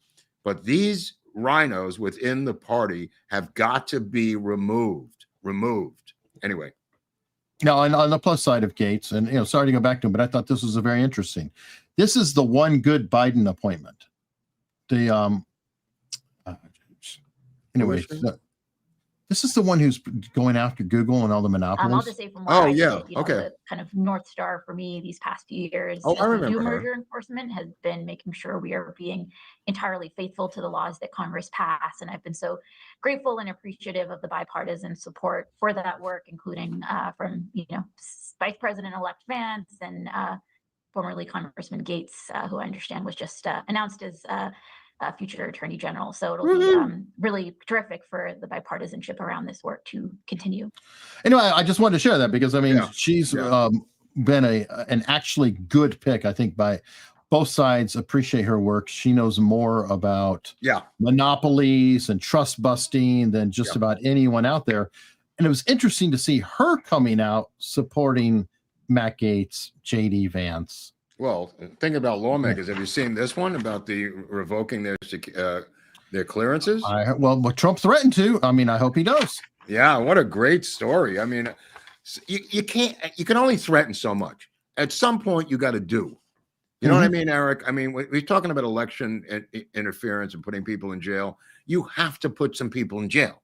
I mean, you can't just keep threatening. They're just not going to. The dog's got to bark enough to make it bite. And the bite has got to come down eventually, or you just have a barking dog. 51 intelligence officials who suggested that Hunter Biden's laptop was Russian disinformation could lose their security clearance. Republican lawmakers indicated this week. J.D. Vance, as Eric pointed out, you cannot lie, take your position of public trust, lie to the American people for political purposes. It's disgraceful and people have to suffer consequences for it. Mike Johnson has not indicated if he will bring a measure to the House floor to fulfill the campaign promise. But Trump is not going to let him forget it. So this situation is not going to go away. Right. And just so, because a lot of people are probably saying, well, so what? They lose their clearance. They don't understand that. The clearance is how they make a living. Yeah. Because they have that clearance, all the news networks hire them because they can go wander and talk to their old intelligence buddies and get information. If they have no security clearance, now they're just normal citizens who have no real prospects or jobs, and they can go wither away in some think tank or wherever. Right. I mean, think about it. Eric is right. Keep in mind, they get on the phone with a guy who they've talked to for years. That guy still has his security clearance. And he says, did you read what happened this week on page 3? And he goes, no, I don't have that. He can't have a conversation with his proteges anymore. He's done. He can't even talk internally about stuff with his old friends. It's the ultimate scarlet letter, for this particular world, Hunley. Yep, it kills all access. They have no access and they have no value. It's got to be done. There's got to be payback. I know that Trump doesn't like to do this, but find someone, if it's Matt Gaetz, whoever has to do this, somebody's got to be in charge of retribution and justice in this. And it's a multifaceted area. I mean, keep in mind, the FBI went after parents in PTA meetings. Somebody's got to deal with that. And that might be the Attorney General. You know what I mean? Mm-hmm. Department of Homeland Security. Is Kristi Noem going to deal with the abuses that happen under Homeland Security? Who's under Homeland Security, Eric? The Secret Service. No, but the Secret Service too, Eric. Yeah.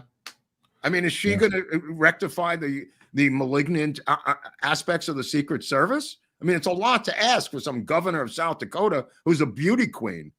I mean, give me a break. Well, we've got 2 South Dakotas because the other one's leading the Senate. Just pointing that out. Right. And the governor came from North Dakota, the one who... Yeah. Bergen. Okay. Bergen. Yeah, he's from North Dakota. That being said, did you see Michael Schellenberger yesterday? No. Talk about strange bedfellows and weird fraudulent appearances. They had UFO hearings at the House, big UFO hearings. And Elizondo was there. Elizondo, if you've been following this, is a former government official, one of the leaders of outing government information that has been withheld in this UFO department. And I'm talking about the sightings by Navy jet pilots and other films that have been made, legitimate stuff, and it could be whatever it is. Elizondo has been the leading figures on Tucker a number of times when Tucker still had a show on. He's one of the leading whistleblowers against government keeping this information like JFK files regarding unidentified flying objects. And I don't mean, from other planets. I mean internally here.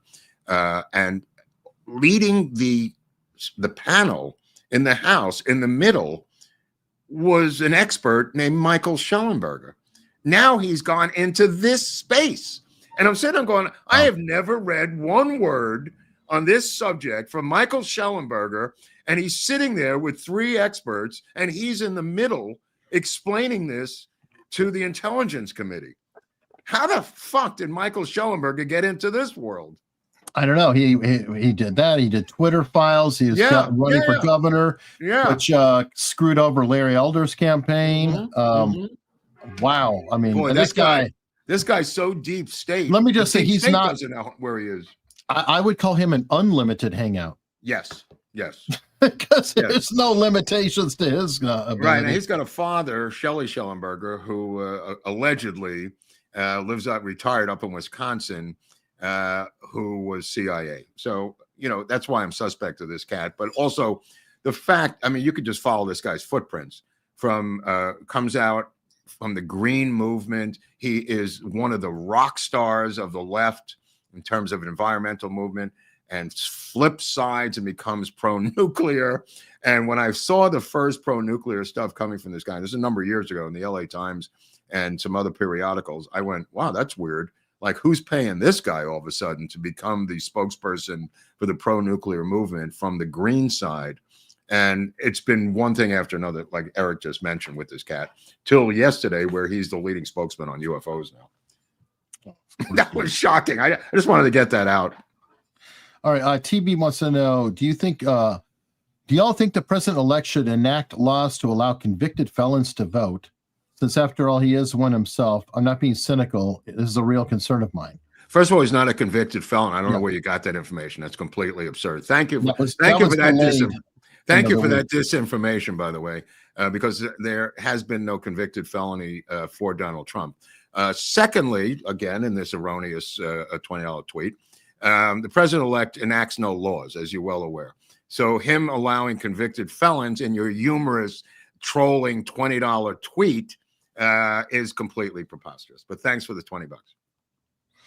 All right. Elwood Bryant, I'm surprised Israel told anyone anything. Remember when Reagan heard about Israel leveling Saddam's reactor? Haig told him the next day.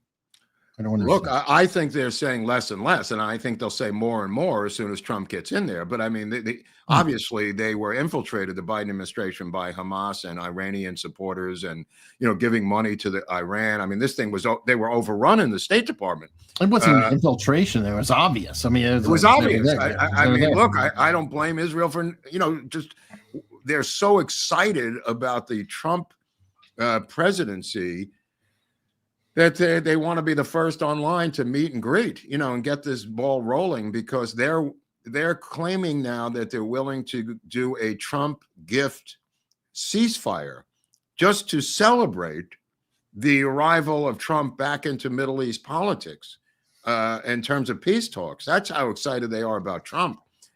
So this debacle, CIA releasing the plans, their heads have to roll. You cannot just turn around and say, oh, thank you very much. They have to be indicted. They have to be incarcerated. I'm sorry it sounds harsh to a lot of turn the other cheek people, but that's the way of the world. I'm sorry. Well, it's still going on, too. I think I just saw that Blinken is saying he's going to send every penny possible ever to Ukraine before they get out. So it's like they're going to be just trying to drain. Well, they may do the same thing with Iran, Eric. No, I wouldn't be surprised. They may do the same thing with the Iranians. I said this on this show. I said the last 6 months of 2024, after the election, the last 3 months are going to be the craziest in American politics. They are going to do things in this last 2 or 3 months that we've never seen before in American history. So keep your ears and eyes open, because they're not done. Despite what Biden's smiling about, there's other people there. Treasure Hunter Mark, did you ever tell what your bar tab was in Florida? It doesn't matter. If I tell you now, the IRS is going to come after me. What are you, nuts? It cost a lot of money, and who cares? We won. I don't give a shit. It was well worth it, because I got this great tie pin from Al Gonzalez, this NYPD tie pin gift for people at home who are looking at it now. Al Gonzalez sent me the story about Qantas Airlines. I don't know if you see that article about them leaving tools inside the engine. This morning he sent it to me. It reminded me of my father telling me these stories of his own crew leaving tools inside the engine, hungover mechanics and other people. Qantas actually had that problem recently at LAX, where they found tools in the engine and was flying for months, apparently, with tools in the engines themselves. And Al this morning said, this reminds me of the story you told me about your father at JFK, which was true. It's absolutely true. How far they've fallen. I remember when Qantas was seen as the safest airline in the world because they had no incidents of any kind. Yeah, I just fly American now. I for some reason, this Delta thing is just out of control. This Israeli American is now suing Delta for an incredible pattern of anti-Semitic abuse by both the other members of the crews, and an incredible pattern, just anti-Semitism. He was hired because he goes on this New York, Tel Aviv route and speaks Hebrew, was hired for that purpose, to help navigate those flights. Language-wise, not obviously flying the plane, but just the abuse has been unrelenting, and Delta has not lifted a finger for the complaints that this guy has made. Just astounding how woke. Delta is the wokest of the woke airlines, by the way, out of Atlanta. Oh, yeah, they're getting bad. Yeah. Dick Dickerson, I was stationed in Israel for 2 years. Even the Muslims in Israel hate the Palestinians. They call them no, he's right. Yeah, Dick is right. I mean, this is not a secret. I mean, they're in the Knesset, for Christ's sakes. I mean, I don't know how much more integrated you can get into Israeli society than to be actually the Talib of Israel, if that makes any sense. You know, that they are members of the Knesset. This is a democracy, despite what these people say on America's campuses. By the way, we need an education czar just to deal with university campuses and take their money away and their Marxism away. We need a university czar, just like a border czar. So, well, you know what? If you take away the Department of Education, which is matching and getting all the student loans, and that would push it back down to the states. Yeah. And now alumni, because not every alumni is a whack job. There are lots of alumni through the years. I know. Then they will be more beholden to the alumni. And I'm speaking out of experience. My father-in-law went to Washington and Lee, and they were talking about removing Robert E. Lee from the name and the school and all that. And he said, "Oh yeah, well, you know what? I left you a lot of money, and that's gone." Oh my God! Even think about doing it. That's effective. And you know what? And the alumni, they can do that, and they can just say, "Oh, you know what? If you dare change the institution that I am supporting, that I went to, you're going to be broke." And take away the government teat. Now they've got to listen. Just point. Charlie Don't Surf, great show, gentlemen. Thank you, Charlie. Defuse 56, great show. Modern grass is definitely much stronger. Well, tell it to Whoopi Goldberg, who got into this insane situation yesterday out in Staten Island, where she took the girls from The View out to Staten Island to buy them Charlotte Russes. And people who are not from New York may not know what a Charlotte Russe is. My grandfather always bought them for me. Do you know what it is? No, that's why okay. So it's a New York kind of a thing, although I don't know, maybe in certain other states too. But it's kind of like a sponge cake in a cup with like some whipped cream on it and a cherry. It's just a minor dessert. But this bakery that's 145 years old, she went out there to Staten Island. I don't know what the deal was, why she'd go to Staten Island. But when she showed up, their boiler had broken down in the bakery itself, and they told her the boiler had broken, and hence their ovens had no gas power for the ovens. And she thought they were lying. She went on The View and made an entire smear attack on this 145-year-old family bakery that goes back to like Harrison's presidency or something. And she went on there and said they refused to serve her because of Trump and her anti-Trump politics.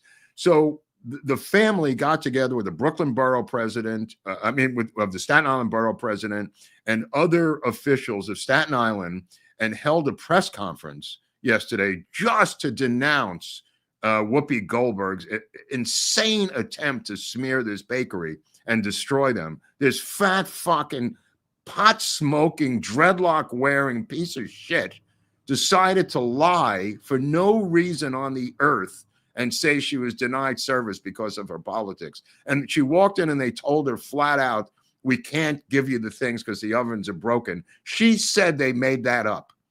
The level of duplicity and evil that came out of this woman's mouth. I'm embarrassed because these two people, I helped start their career, and that's John Leguizamo and Whoopi Goldberg.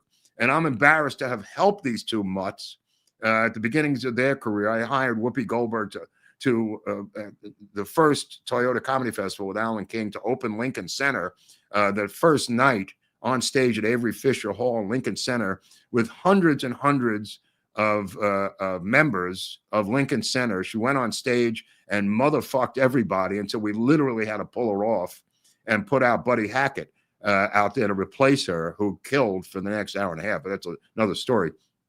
And then Leguizamo, the same thing. I mean, this guy's completely off the rails. And the two of them together, I helped both of them. And I'm kind of embarrassed that I helped them.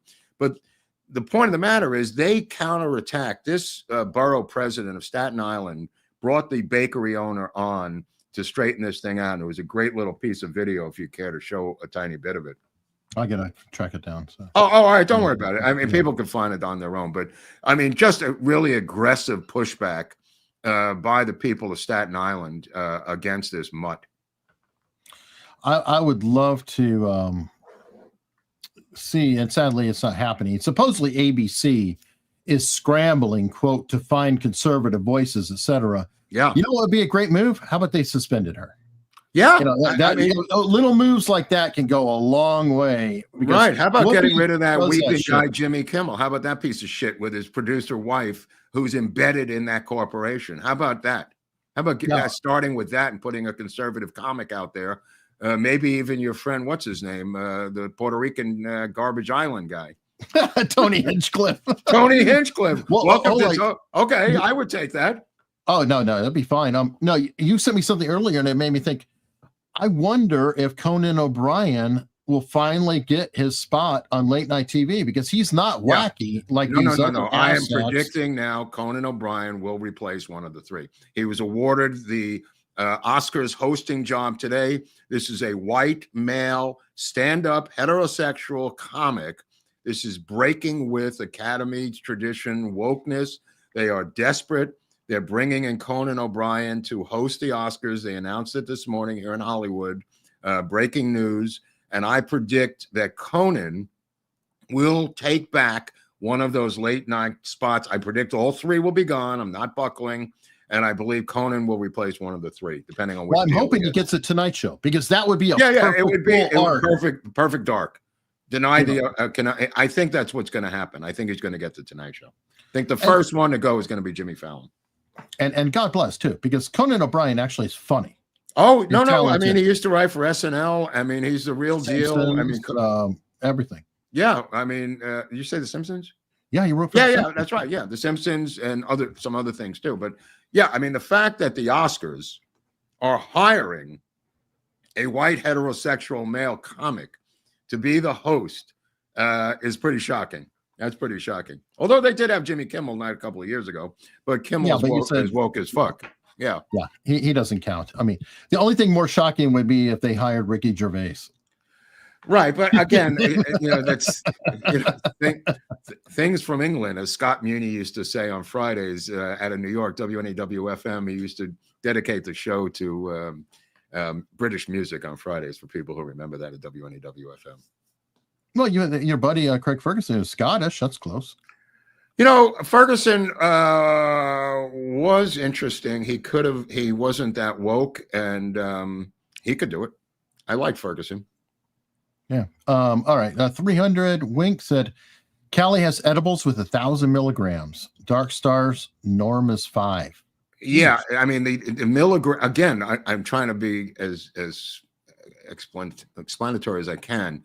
The 1,000 milligrams is in a batch. So you may get in your tiny edible, 1,500 milligrams. Someone else may get 750. It's not an exact science because you're mixing this in a batch and then pouring it into molds. So keep that in mind. It's just, I'm so into the weeds of this thing. I'm beyond anything else. But anyway, I'm sorry. Go on. All right. Well, Dickerson said, THC has done more for me than any of the drugs forced on me by the VA for PTSD. Yeah. Weed saved my life and made me function again. Well, there's a very, very tiny percentage of the galaxy has PTSD. I know it's important to people who have it, which is true, but it's such a small amount of people that to make national policy and state policy for 99.999% of the public is insane. He has every right to use it, and I'm sure it's done wonders for him. Absolutely true. I'm talking about that's like cancer patients that couldn't eat. It's been good for them, but that's a small number. Sure, absolutely. But I'm saying the numbers are so minuscule. This is from normal. Their lobby is more effective than APAC. Let me put it that way in terms of marijuana penetration into the United States culture. All right. David March said maybe Rachel Zegler is a secret Republican who's trying to destroy Disney from within. How's that for a conspiracy theory? That's a good one, David. I like that. That's brilliant. That's brilliant. All right. And Grandpa gave 10 America's Untold Stories memberships back on the board. We got Grandpa now, which is fantastic. Okay, Grandpa is pretty good. He was good on the Munsters, too. All right. K-Dog and Intel organizations are Intel organizations of U.S. allies working against Trump. And did this happen to JFK? Of course it happened to JFK. Yeah. That's why he scattered them to the wind. I mean, that's why he took down Dulles. and Bissell and Cabell. I mean, that was the whole point. He's got to do the same. Remember the last time he went over to Langley, Trump, and gave them a speech, and then was maligned anyway for giving this speech, because he was trying to become friends with them. Trump has this unbelievable desire to think he can still make friends with his enemies, and more power Sometimes to he him. can, because that's how he got North Korea to settle down. That's how he gets Putin. So it's kind of a Right, but again, the New York Times is not North Korea. No, he believes by giving yet another interview to Maggie Haberman that she's going to change her mind and love him. That's deranged. I'm sorry. Halperin nailed it though on that one. I think he's right. He said, keep in mind, New York Times is Trump's hometown paper. He's nothing more than the little boy that's appearing in the local, and it's like there's something to that. The Times is just symbolic for him, and what I'm saying, that's one of the physical, tangible examples. But he has this genetic thing about making the art of the deal work with people who hate his guts. They're not all business deals, Eric. Some of them are emotional. Right. I'm saying he just never gives up with these people. But then that's kind of the good with the bad problem. I know. The other people like Putin and Kim Jong that nobody would ever talk to, he will. And it's getting away from foreign policy. I'm just talking about domestically people that hate his guts. He will not let it rest that they hate his guts, and he's constantly trying to woo them back to loving him. And all they do is undermine him again. This love, I'll just pick one out of my ass. This love affair with Lindsey Graham out of South Carolina is perverse. This guy has stabbed him in the back 500 fucking times. And yet I see him with Lindsey Graham. My head wants to explode. It's just one example. I mean, there's like other... Charlie Brown with Lucy. Right. You know what? That's probably the closest analogy that anyone's ever made. Eric's Peculus? I don't know what that is. What do you guys think of Brandon Herrera, who is a strong 2A gun guy for head of ATF? I don't know who he is. I don't have an opinion. Is he a guy? What does he do? I think he might be a YouTuber even. I don't even know. I don't know. I can't say anything. I don't really Do we need an ATF? That's my question. Well, get rid of the ATF. Who the hell needs the ATF? Or roll it into something. I mean, that's the thing. It's like a lot of these agencies just like, why don't you just roll them into I would like to get rid of the TSA and go back to where we had private contractors who just did the job better than these mutts who were taking my cologne and big toothpastes away and keeping them for themselves. Or follow like Israel's track where they just train the people to do interviews and know who's bad, who's not. Let me tell you something. Those interviews are quite comprehensive. But they work. Yeah, tell it to my parents. My brother said that my mother had a bomb in her pocketbook, and they took him into a room and strip searched my entire family. Idiot. All right. You can't make this up. I'm just telling you the truth. You can't make this up. Stupid. Pew Pew gifted 10 America's Untold Stories memberships. Thank you very much, Pew Pew. Thurston Howell III. How would Milhouse deal with this den of vipers in D.C. differently than Donald? Groubert for press secretary. Groubert. I changed my name to Groubert. It was a typo. I'm going to go with that. Oh, no. It's fine. But I mean, he had people dealing with this. And I want to say that he still, for a certain amount of time, he had J. Edgar Hoover, who was still alive, but he had Donald Zagretti, and he had some other people like Haldeman and Pat Buchanan, who was brutally harsh. Buchanan would write speeches to answer this question intelligently. Buchanan wrote speeches specifically for Spiro Agnew to go on the offensive, Eric. As you recall, Agnew was the attack dog of the Nixon administration. And that's how he dealt with it. He also was impeachment insurance until they could get him off the board. Yeah. Because everybody's like, you can't get rid of him because Agnew's going to be even worse for us. So what did they do? They got Agnew out, got Ford in, and perfect replacement. I'm recommending that Vance become Spiro Agnew for Donald Trump. He could. Yeah. By the way, I mean, you don't have to be as brutal. I mean, the speeches that Buchanan wrote, if you look back at his speeches that were said publicly by Agnew, they are brilliantly written by Pat Buchanan. They are really works of art, bro. Well, here's an interesting idea too. What if Vance took a very personal interest being president of the Senate and I've heard that. started How does that yanking work? tune around this stuff? Well, I mean, he Okay. technically is the president of the Senate, so there's like a recess appointment. Could he call for the recess? I don't know. and start to I don't hammer? know. It's a good It would be an question. interesting. Yeah, Um, I don't Well, know. and since he don't was know. already a senator, I'm pretty sure the guy's smart, and I bet he knows Well, how to manipulate things even in if the you don't, Senate. I mean, you could figure out the rules pretty quickly. He's a senator.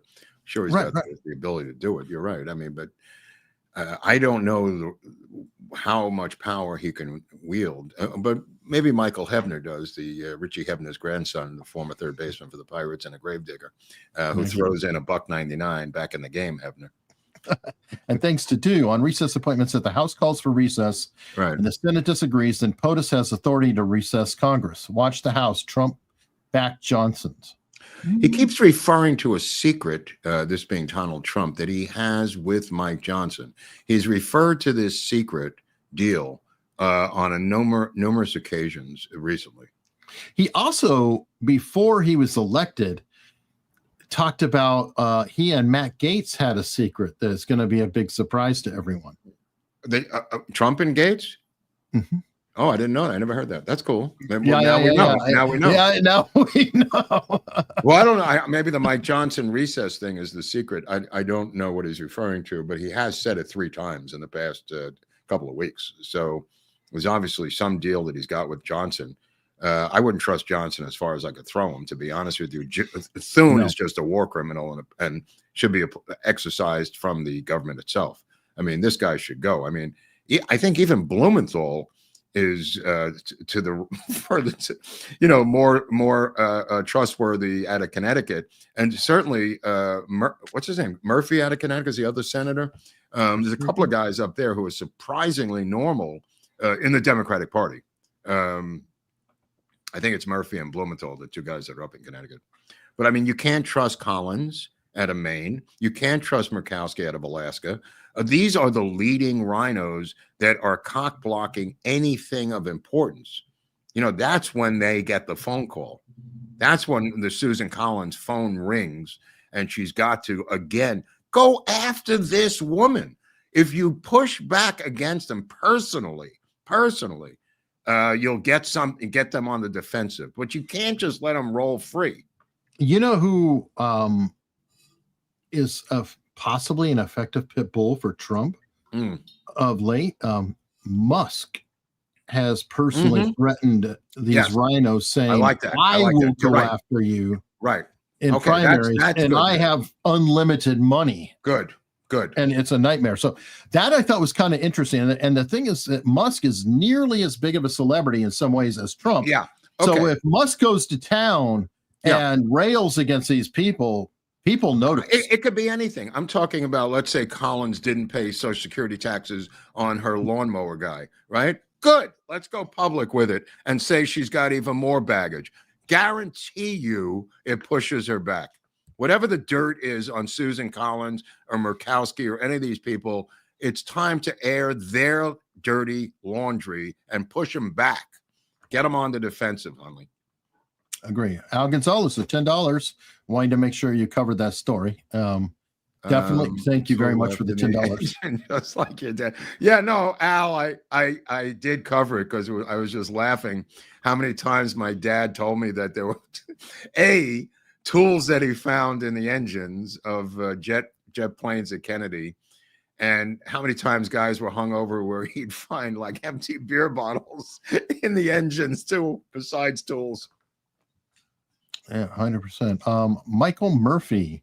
Mark, your bar bill must have been a fortune after the election in Florida. We need to start a GoFundMe page. Okay, LOL. just keep it down. I don't need the IRS to know about my bar bill in Florida. Just don't worry about it. I'll take care of it, Michael. We'll just call it the book fund. Just help him on the book fund. Okay, so the book fund, speaking of the book fund, I just want to show you a couple I just got. This because these will be episodes. This is the only real book on a guy named Bill Harvey. It's called Flawed Patriot.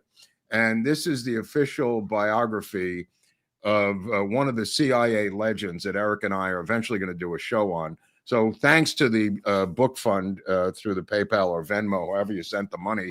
This one I got the other day. I just got back from Florida, so there was a couple of these books here through the book fund people. This is a rare pamphlet book called Forgotten Books, but it's about the communist infiltration in the civil rights movement, Eric. Very interesting. The American Negro and the Communist Party. Thanks to the book fund people for that. But this one, this is a really rare one. John Dean. This Lost Honor book by John Dean is out of print, and I just got it in the mail when I came home. And look at the back, this lovely picture you get here too. Hold it long for Otto. He loves her. Okay, look at that, Otto. She looks a little like Meryl Streep right there, doesn't she? She's a beautiful woman. Beautiful woman, absolutely. But yeah, so that came in. So thanks to the book fund for that. And then what I got this one. And this is interesting because on Tuesday, Eric and I are going to get back into JFK for Tuesday's show, unless Eric's got jury duty. I've got jury duty on Monday, so we'll see. Hopefully we'll see what happens. But we're going to try to get this in on Tuesday because of the anniversary coming up. There's a lot of November 22nd stuff coming in. So we're going to bring an old friend back who's got a new book, Vince Palomara. I just got this. Nice. I bought this myself. I didn't want to get it from Vince, but so Vince has agreed to come on Tuesday to discuss this new book about the plot in Chicago, which I know quite a bit about, and apparently he does now too, Vince. So we're going to talk about Vince's brand new book, hopefully on Tuesday, and then people can order the book through Amazon. I think you could get it, or maybe Vince has a website or something. But Vince has agreed to come on Tuesday. So we're going to get into JFK for the next couple of Tuesdays because we have another surprise guest the following Tuesday. So it'll be back-to-back JFK things to sandwich the 22nd, which I think is on a Friday, Eric. So we'll just do our new Tuesday and Tuesday. We'll get into JFK a little bit with these two mega stars. Perfect. No, I think folks will love seeing that because a lot of people are saying, "Hey, what about these shows?" So a lot of people love. Yeah, it. No. I haven't forgotten about JFK. It's just got to have some rational struggle and balance to it. Well, and then hopefully, we've got somebody who's just elected who's going to supposedly release all the files. That's really why I wanted to get into on. it because the pressure needs to be on. I don't know how RFK is going to do this and run HHS. I don't know what this has to do with the JFK files, but I think he'll take that guy, Dick Russell. Watch what he's going to do. Dick Russell has written a bunch of books on JFK. He's quite, not revered, but respected in the JFK community, research community. And Dick Russell. Didn't he write a book on RFK? Yeah. He wrote a biography on RFK, and he gave up JFK research and moved into the environmental field a number of years ago, separate, have nothing to do with RFK, but he became an environmental writer and author after he got into JFK and left it. And then he wrote a biography of RFK and helped him with the campaign. So I think Dick Russell may be tagged by RFK to go in there and fish out those documents. Sounds good to me. Gladiator 1983. I'll chip in on Mark's bar bill for God's sake. Okay. Thank you, but this is I made my bed and now I've got a lie in it, which I'm not unhappy about. All right, Alex Davey Duke. As I recall, Gaetz went against Trump when Trump was going to retaliate over a global hawk was shot down. Gaetz was anti-war and stood up to Trump and Bolton. Good. I mean, essentially, he was standing up to Bolton at that point. But yeah, Gaetz is the future voice of this movement. I can't stress that enough. He is. Well, Trump respects people that stand up to him. It's not a big virtuous. Deal. It's not a big deal. Treasure Hunter, $20. Thank you. Excellent, Mark. Thank you. Thinking too much. Given the abundance of unprecedented events this political season, wondering what odds Mark might give that we could possibly see another Biden pass away from a sudden illness or another attempt on Trump. Things seem too quiet. They're not quiet. Things are No, going no, on. I don't Lots think of they're nice- done at all. I don't think they're done. I think, like I said, that big pharma, they may have to kill RFK to get this thing done. I mean, I hate to say that, but big pharma is not going to lie down and let this guy take over HHS without a mega fight. I mean, this is going to be a war with just the RFK one. Matt Gaetz is going to be a war by internal rhinos and other cats in the deep state. But the RFK What's funny is they might say let Gaetz get through and then go after RFK. I could see some of them say let him go through and then we can use that as cover, saying no. We let your maniac go through. We're not going to do this guy. So that's possible. Whatever. I'm just saying that the money and power, this is outside of the government. The forces that are coming at RFK, these are international big pharma forces.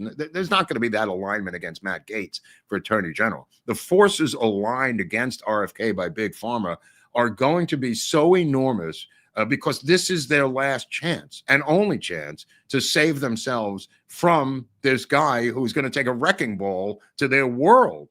Expect the worst. Don't believe any of it. They're going to dig up every single thing imaginable on RFK, but that's not going to do it. We've heard all the stories. It's not going to make that happen. There's going to be other stuff, and it may get physical if they have to, if push comes to shove. And keep this in mind. The one thing he's already talking about is banning pharmaceutical ads again. And just so people understand, without those ads, they can't control the media. They lose their power. If the media isn't getting paid off, then they'll start to report on the pharmaceutical companies, and they're even in worse trouble. So he's the biggest threat imaginable. Oh, it's a even threat if on he got that one thing through. Yeah, it's a threat on so many levels. I mean, there's a financial threat, there's the globalization threat, there's the market threat. I mean, the Fauci, he wants to indict Fauci with the help of Matt Gaetz. I mean, dude, this thing is so many layers that they are up all night right now, going crazy on how to destroy RFK Jr. They are burning that midnight oil. This is not because taking the whale head and putting it on your van or wrestling with a dead bear in Central Park is not going to cut it anymore. You know what I mean? The fact that he had a worm in his head is not going to stop him from being confirmed at HHS. Nope. Right. That's my He's not running for president anymore. That's right. All that's out there. That's right. It's all out there. So what do you do if you're big pharma? You've got to go to plan B, and plan B might not be so friendly. Yeah. Get a security up. Zandanga. Yeah. I'm always learning new things, especially things I thought I knew, but didn't know the half of it. Hey, me too. Thank you, Zandanga. I mean, that's why I love these books that I'm getting through the JFK and Nixon book fund, because there's so much information in these books. I mean, everything's in books. I can't trust documentaries. They're so slanted. They're so edited. I was tweeting with James Rosen today on X, going back and forth. I'm reading the John Mitchell book that he wrote, Strongman, and I'm almost finished with that. And we'll do an episode on John Mitchell. And Rosen thanked me for reading the book. I mean, everything's in books. I can't stress this enough because they're footnoted. There's documents in there. Everything else is bullshit.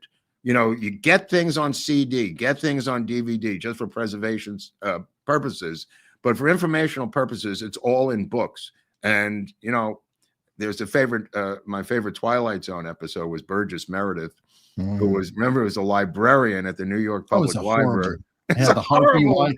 He had this nasty wife who was just the meanest person in the world, and the way that ended is terrible. I mean, do we give him the spoiler or not? Because forget it. Let them look it up themselves. Burgess Meredith, Twilight Zone librarian episode. One of the best episodes ever. One of the darkest of the dark. White Strat 64. I told all my media influence friends in 2018 that Trump will be the greatest pres ever. Why? No artifice, no wars, and his work affects my country. JD will be next. He'll be great too. Yeah, we agree. Everybody agrees on this, and it's so funny because they don't really know what to say to Trump. He's an anti-war, big business president. You know what I mean? And it's like they've become pro-war. It's crazy how it's upside down. The party's everything's upside down. Everything's upside down. It happened before. Remember with Reagan Democrats. I mean, they even came up with the term Reagan Democrats to this day. Very, very helpful. Al Gonzalez, looking better for Eric Adams as Trump just named a new attorney for the Southern District of New York. Yeah, I saw that. It was an old attorney friend of Trump's, or business partner friend of Trump's, who's going to take it over. I mean, that you got a clean house in that hornet's nest of bullshit. That place is out of control. I saw Eric Adams on The View this morning. Holy crap, was he lecturing those bitches? Man, oh man, he's trying to move to the middle, as fast as Jim Ryan running the mile. Holy crap. What's irritating, Mark, is I remember when he was running and we had hopes that he would be in the middle, and that son of a bitch. He's too weak. He's just too weak to stand up to. I don't even know if it's slime. I just think it's weakness. Al says he knows him. His reputation was not very good in the police department either, that this guy was maybe an affirmative action hire from day one. He was, pushed up the ladder by other forces, and the whole city's been destroyed. I mean, the whole city of New York has been destroyed by the overrun with illegal aliens. It's astounding the damage that piece of shit de Blasio combined with this dandy mutt have done to one city, that even now Giuliani is saying he may have to run to save the city. That would be sweet if he got back there. Diffuse 56. Just a note, Mike Johnson has been blocking UFO I'm not disclosure for the last 2 years. Right. I'm not a fan of Mike Johnson's. Thank you. That was a great comment. Thank you. Yeah, no, most people Fuck are. Mike Johnson. Oh, Amy Thompson with $50 super sticker. Thank you very much. I love that little photo there. Yeah. That's very, very kind. Michael Murphy, better to stand in back of Lindsey Graham than in front of him. And Alec Baldwin. That's funny. Well, I think Lindsey Graham for other reasons than Alec Baldwin, but nevertheless. I'm pretty sure I know. Gladiator 1983, great show, renewed membership, meds plus bourbon. And that's what he's on, meds and bourbon. I like that. He's mixing meds with bourbon. That's funny. If that works, I definitely appreciate that. All right. Well, we are going to be shifting ourselves over to locals, where we get to hang out with the folks there, say those words that we're not allowed to say here. I just want to put this one phrase out there, the Democratic phrase, intolerance in the name of tolerance. I just heard that yesterday, and I want to remember this phrase for all eternity, that the Democrats practiced intolerance in the name of tolerance. I've never heard that before, but go on, Eric. Karl Popper. It's out of Is that where it comes from? Right, because he wrote the paradox of tolerance. Okay, and is that in there, or I've never heard that? It's a variant of that, but he was saying that because we're tolerant of language from World War II figures, things like that, then that will cause them to take over. So you have to be intolerant to take care of the weaker. Man, I've never heard that before. To punch a Nazi. It's no, I understand where it goes, but it's just right. It's a catch-all phrase that I never heard that explains so much as a phrase. Yeah, it's. I mean, it's is that great? Silly shit. Kamala would be able to spit it out 5 times over. You mean Governor Harris? I refer to her as Governor Harris. Well, I don't know. One thing I like is if you ever listen to Two-Way, they start the show by, where's Biden and where's Harris, and they emulate, I guess, the morning meetings at the networks, what they're doing. Oh, yeah. And every day, their diaries, right? They look where they go. Oh, right, and every single day it is a vice president is in her office taking meetings and briefings, press closed. Every single day. Well, okay. I just got breaking news about the pipe bomber. I just wanted to put that out there. I don't know if we covered the pipe bomber. The pipe bomber who was in front of the DNC when Kamala Harris was in the DNC, when she alleged originally that she was in the House of Representatives during the protest. She wasn't in there. She was in the DNC at the same time the pipe bomber was videotaped on his cell phone after placing the pipe bomb across the street from the DNC, Eric. Is this the one who got into the cop car? Yes. Okay. So he was on the cell phone on the video, and the House, I don't know if it was if it was Johnson or the Johnson from Wisconsin, the senator, Ron Johnson, tried to subpoena the records from the FBI of the phone records of the gentleman who was in the video having planted the pipe bomb. They wouldn't give up his name, so they said, let us have the phone records of the guy in the video. The FBI told Johnson the phone records had been corrupted and were destroyed by accident. This is from the FBI. Okay, that was about 6 months ago. This week, the phone company told the House Intelligence Committee that they have the phone records and they're more than willing to turn them over, plus the name of the owner of the phone. That's where we are with this breaking story of the phony pipe bomber who planted the pipe bomb in front of the DNC, who they wouldn't name because it was an inside job.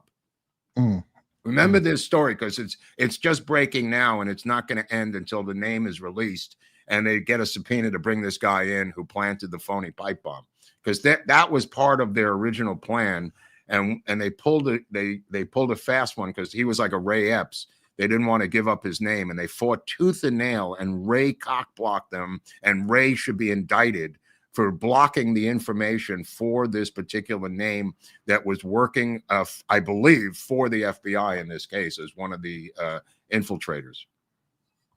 Wow. Yeah, wow. It's a big story. It's a big, big story, because the phone company guys were sitting on this until Trump got elected, and they said, we're going to turn over the information to the Trump administration. Okay, before we go to locals, for the people in the crowd, who are you picking for the fight tonight between Tyson and Jake Paul? Look, I'm embarrassed. I'm embarrassed for Mike. I've known Mike a long time. This is an embarrassment. He's eaten too many edibles. He's fat. He's chunky. He's going to get banged around. I don't really care. I love Mike. I love the old Mike. And I used to live in Catskill with, right near Mike. And we both had Judge McDonald. And this is a long story, but we were in prison together, Mike and I. And he later was in Indiana, which was a separate thing. But I'm not going to watch it. It's too embarrassing. On that note, see you on Locals.